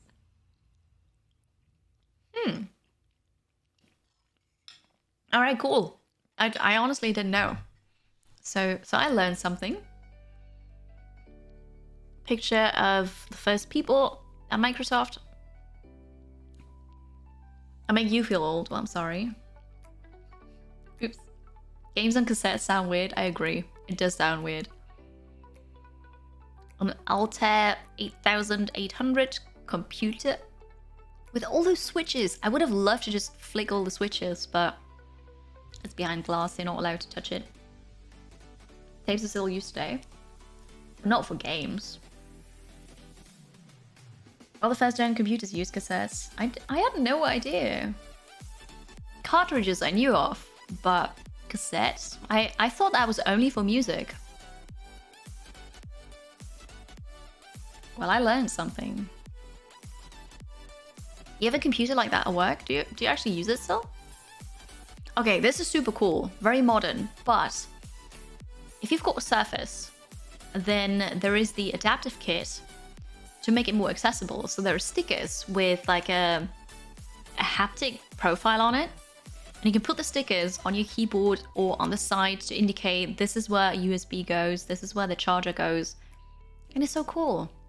And I don't know, but I feel like Microsoft is one of the only companies that really work on accessibility. They've got so many cool things. They've got the adaptive controller, they've got those stickers for the Surface. They even made sure at Gamescom that the booth was accessible to people. They had a ramp for wheelchairs. They handed out glasses in case the light was too flashy. They handed out earplugs. It's, you know, so cool. Really great. I had a really good chat about accessibility with Brandon. There were perfo cards on paper with holes. That's old. I know that. I've heard of the hole cards, yeah. Even my phone modem, it was the same principle. I do remember that, yeah. We had that.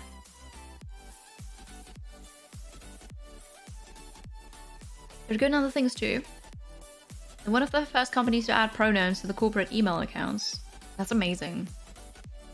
One of the staff at the merch store there had a face mask, because they have face masks there, which is great, with pronouns on the face mask. That's so cool. It's so simple, but it's really helpful. I like it.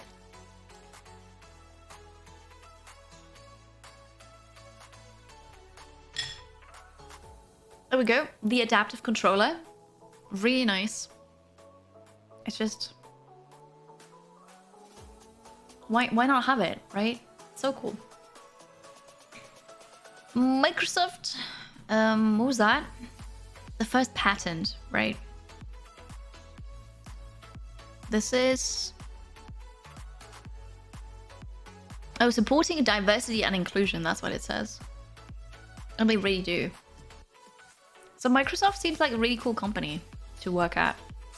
Obviously, they had a huge Minecraft station there.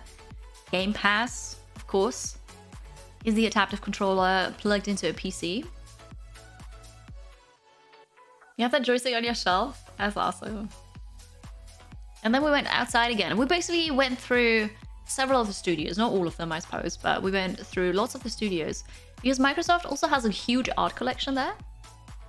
Also, there's the logo, and this is basically the picture space, the photo space at Microsoft.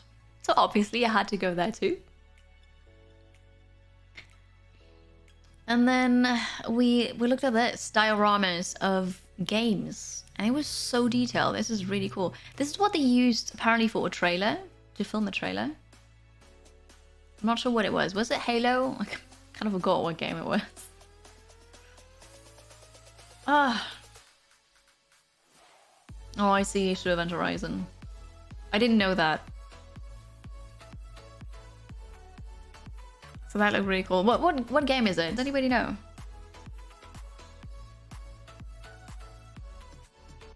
The adaptive controls are godsend to some gamers. Oh, absolutely. Gears of War. I don't know. Halo? I honestly have no clue. Like, I can't play any of those games. The only Microsoft games I've played are Ori. Microsoft published games. And isn't Brother a Tale of Two Sons? Or Brothers? I think that's also a Microsoft game. I'm not quite sure. I was inside one of the buildings. They had another diorama here. Oh, Age of Empires, of course. Age of Empires. Yeah, I played that. This is really cool. This has names on it. So those white lines, they are actually names of the people who worked on the Xbox launch. Xbox One launch. It all looks very modern, and apparently a cat has an office. I asked Brandon about it. He didn't really know, but there is an office with a cat. I didn't see the cat, but I don't know. It's really funny. Here again, all the names who worked on the launch of Xbox One, but not everybody fit here. So on a different floor, they have 3 more of those plates with more names on them. It's just massive how many people was working on that.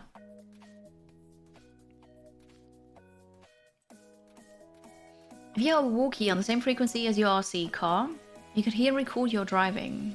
It played back into walkie for the car to follow the same route. Magic.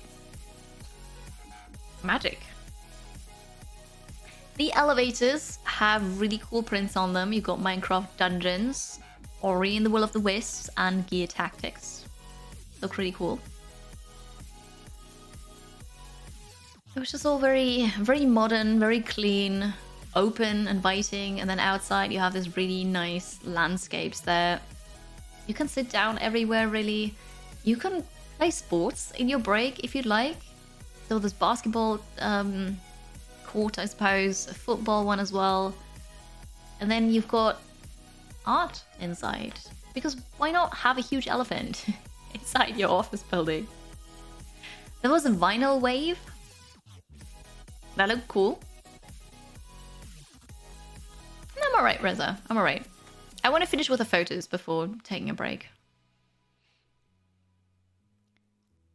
And then we went outside to the next studio. In that studio, we saw a Halo statue.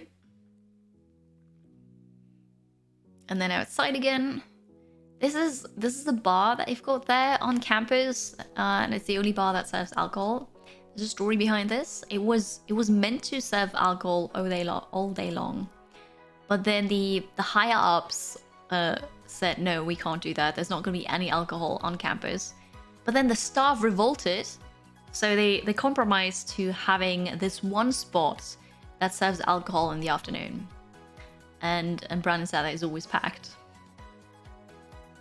Yeah, it's boardwalk, but there's a pillar. There's a pillar. The super space in the water. Well, no, not quite. Oh, it's so beautiful. I don't know, it's just very nice. But also the area is just massive. They've got arcade machines, like oh yeah, no, it's an arcade machine, right? That's what it's called. They've got that everywhere as well. They've got cool projects as well. And then just art, no clue what that is. But it was there. I don't know. It looked awesome. So I took a picture.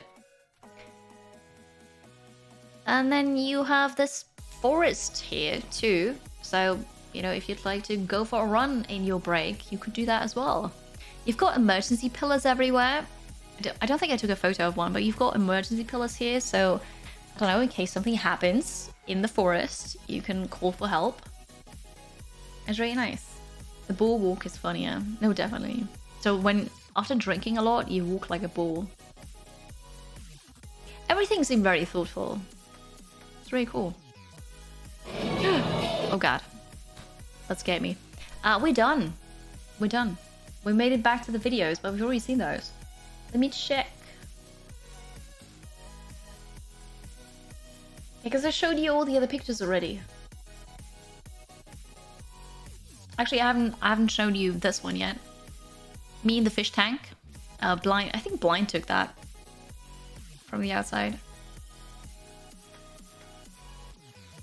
People make arcade machines at home with a Raspberry Pi. Of course. Why not? The fish tank here. Exactly. Do we have questions still? There's one more question. What were the best and the worst movie I saw on the plane? Okay, so on the plane to Seattle, I watched Downton Abbey: A New Era, which is really cool because that's a new movie. And I thought that is amazing. I felt like I was missing something though, because I just recently finished watching this show. I feel like I probably forgot what happened. So I watched Downton Abbey: A New Era. I don't remember the order I watched it in, but I watched Encanto, the Disney movie, which was really good. I like that one. I watched Uncharted because I needed my Tom Holland fix. I never played Uncharted, but the movie was like an entertaining action movie. It was fine. And then I watched something else.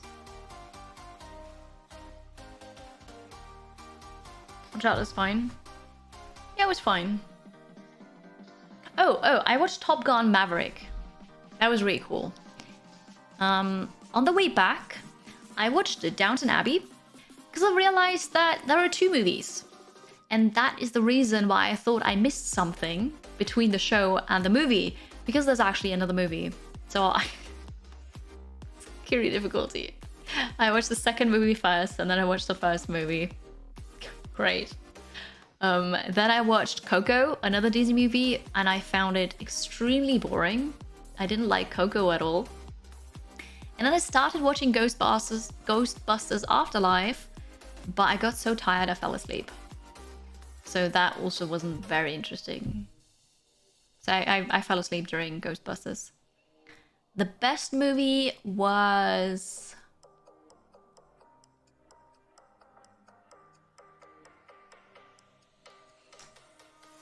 I think Top Gun Maverick. I think that was the best one I watched, and the worst one was definitely Coco.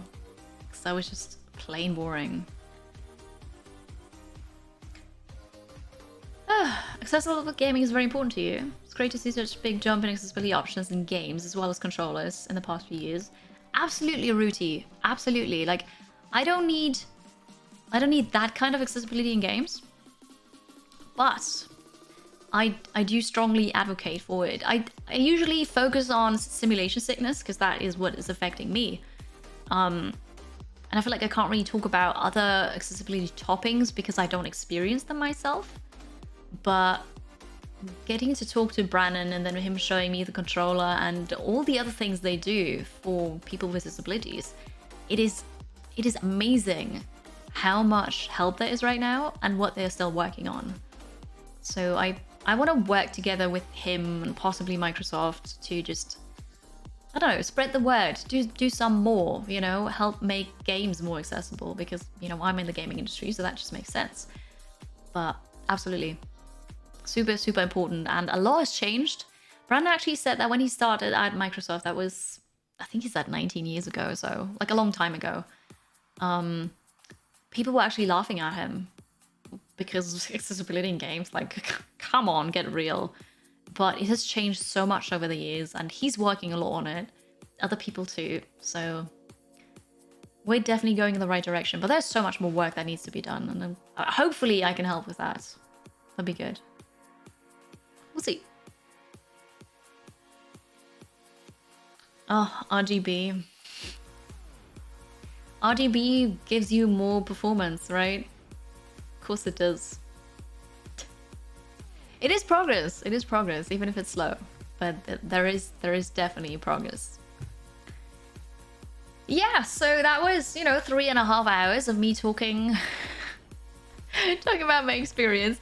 On the way back from Seattle to Amsterdam, I was tired. I was just tired because I was up, I don't know, I probably woke up at 7 or something. I was up for the whole day. My plane left in the afternoon. Actually, late afternoon. It was 5:30, I think. So I had a full day of just, meeting with people still, going to Microsoft campus, sightseeing. And then at the airport, I had to queue up a long time, actually, to check in. Because I had to... I checked in a bit, I think. I don't know. Through my phone.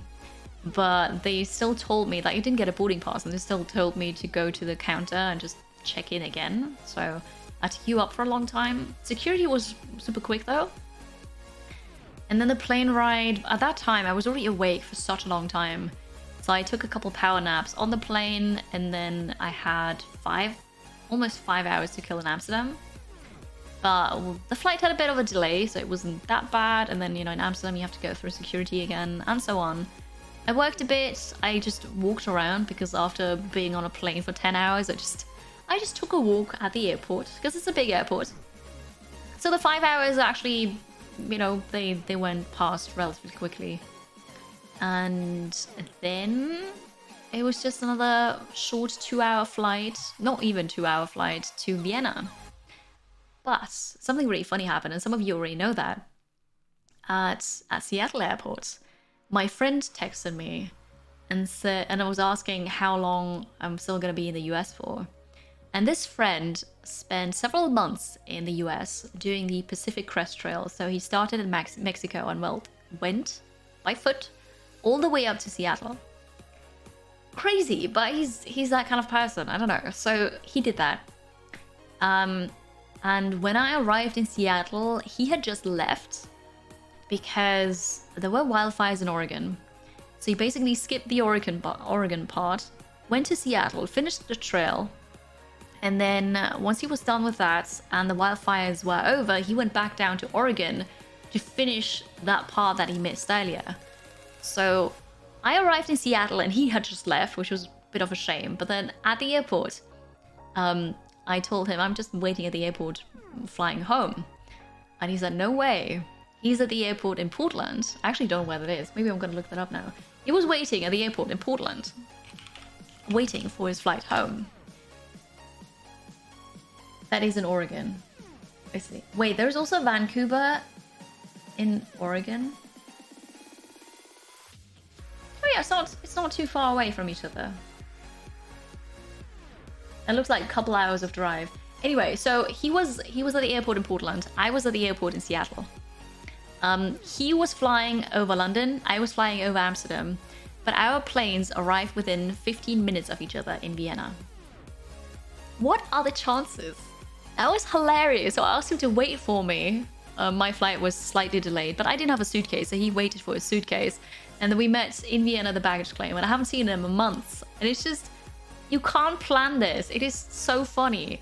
But also, if there hadn't been any wildfires, we might have even taken the same flight home. Yeah, amazing, amazing. It's such a coincidence. It was super funny. So we met up at the airport. He was actually picked up by a friend. So I got a ride home as well, and we had time to catch up again.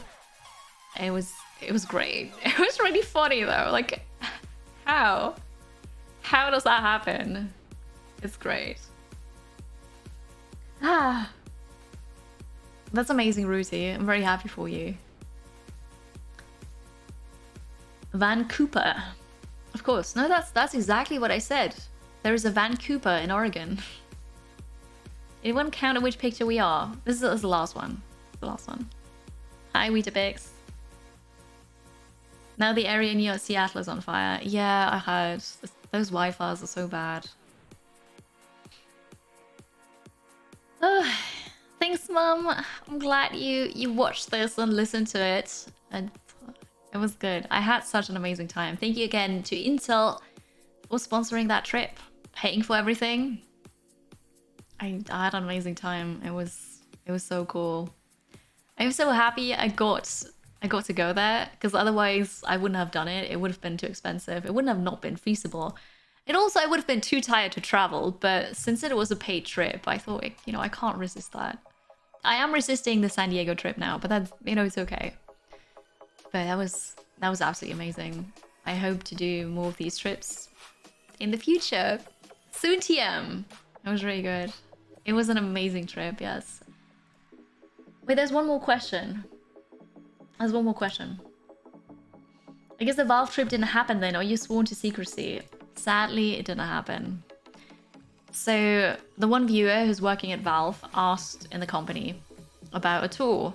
Unfortunately, they are still very strict when it comes to like letting other people's inside because of COVID. So their COVID regulations are very strict and tours are not allowed at the moment. So sadly, I didn't get a tour at Valve. But I got the Microsoft tour, which was really cool. And, you know, maybe next time. I have an option in San Diego. No, that's for TwitchCon NA. But I'm not taking that option. Yeah. I'm starting to learn, and it's still very much learning because it doesn't come easy. I'm starting to learn that I cannot do everything. That's a very bitter pill to swallow. It's a tough realization, but there's only so much I can do, and I want to do everything, but I cannot. Not mentally and physically. I just don't have the capacity. So I'm not going to San Diego this year, but I might go next year. I really want to go next year. We will see. Oh, I appreciate you. Thank you so much for making this super lovely welcome back stream. It was good to be here again, to be home, to stream again, to hang out and chat with you and share my experiences from the trip with you. Thank you very much for being here, for supporting, for all the bits and the subs and the gift subs and your kindness and just generally great conversations, chatting and hanging out. I do appreciate you. If you're new here and you enjoy the content, I do just chatting streams on Sundays. Otherwise, I stream strategy games and indie games. So there's lots of cool stuff coming your way. And follow here if you haven't yet. Check out my YouTube channel. There are a couple exclusives on there, and today you'll get a new Twitch highlight video. I do monthly highlights. You follow on Twitter, on Instagram, check out TikTok. And if you want to support, you can do so on Patreon and get monthly newsletters and weekly mini podcasts where I talk about what's happening with me, with streaming, with, you know, IRL. Check all of that out. Thank you so much. Have a good time. Thank you so much. It's good to be back. I'll see you tomorrow.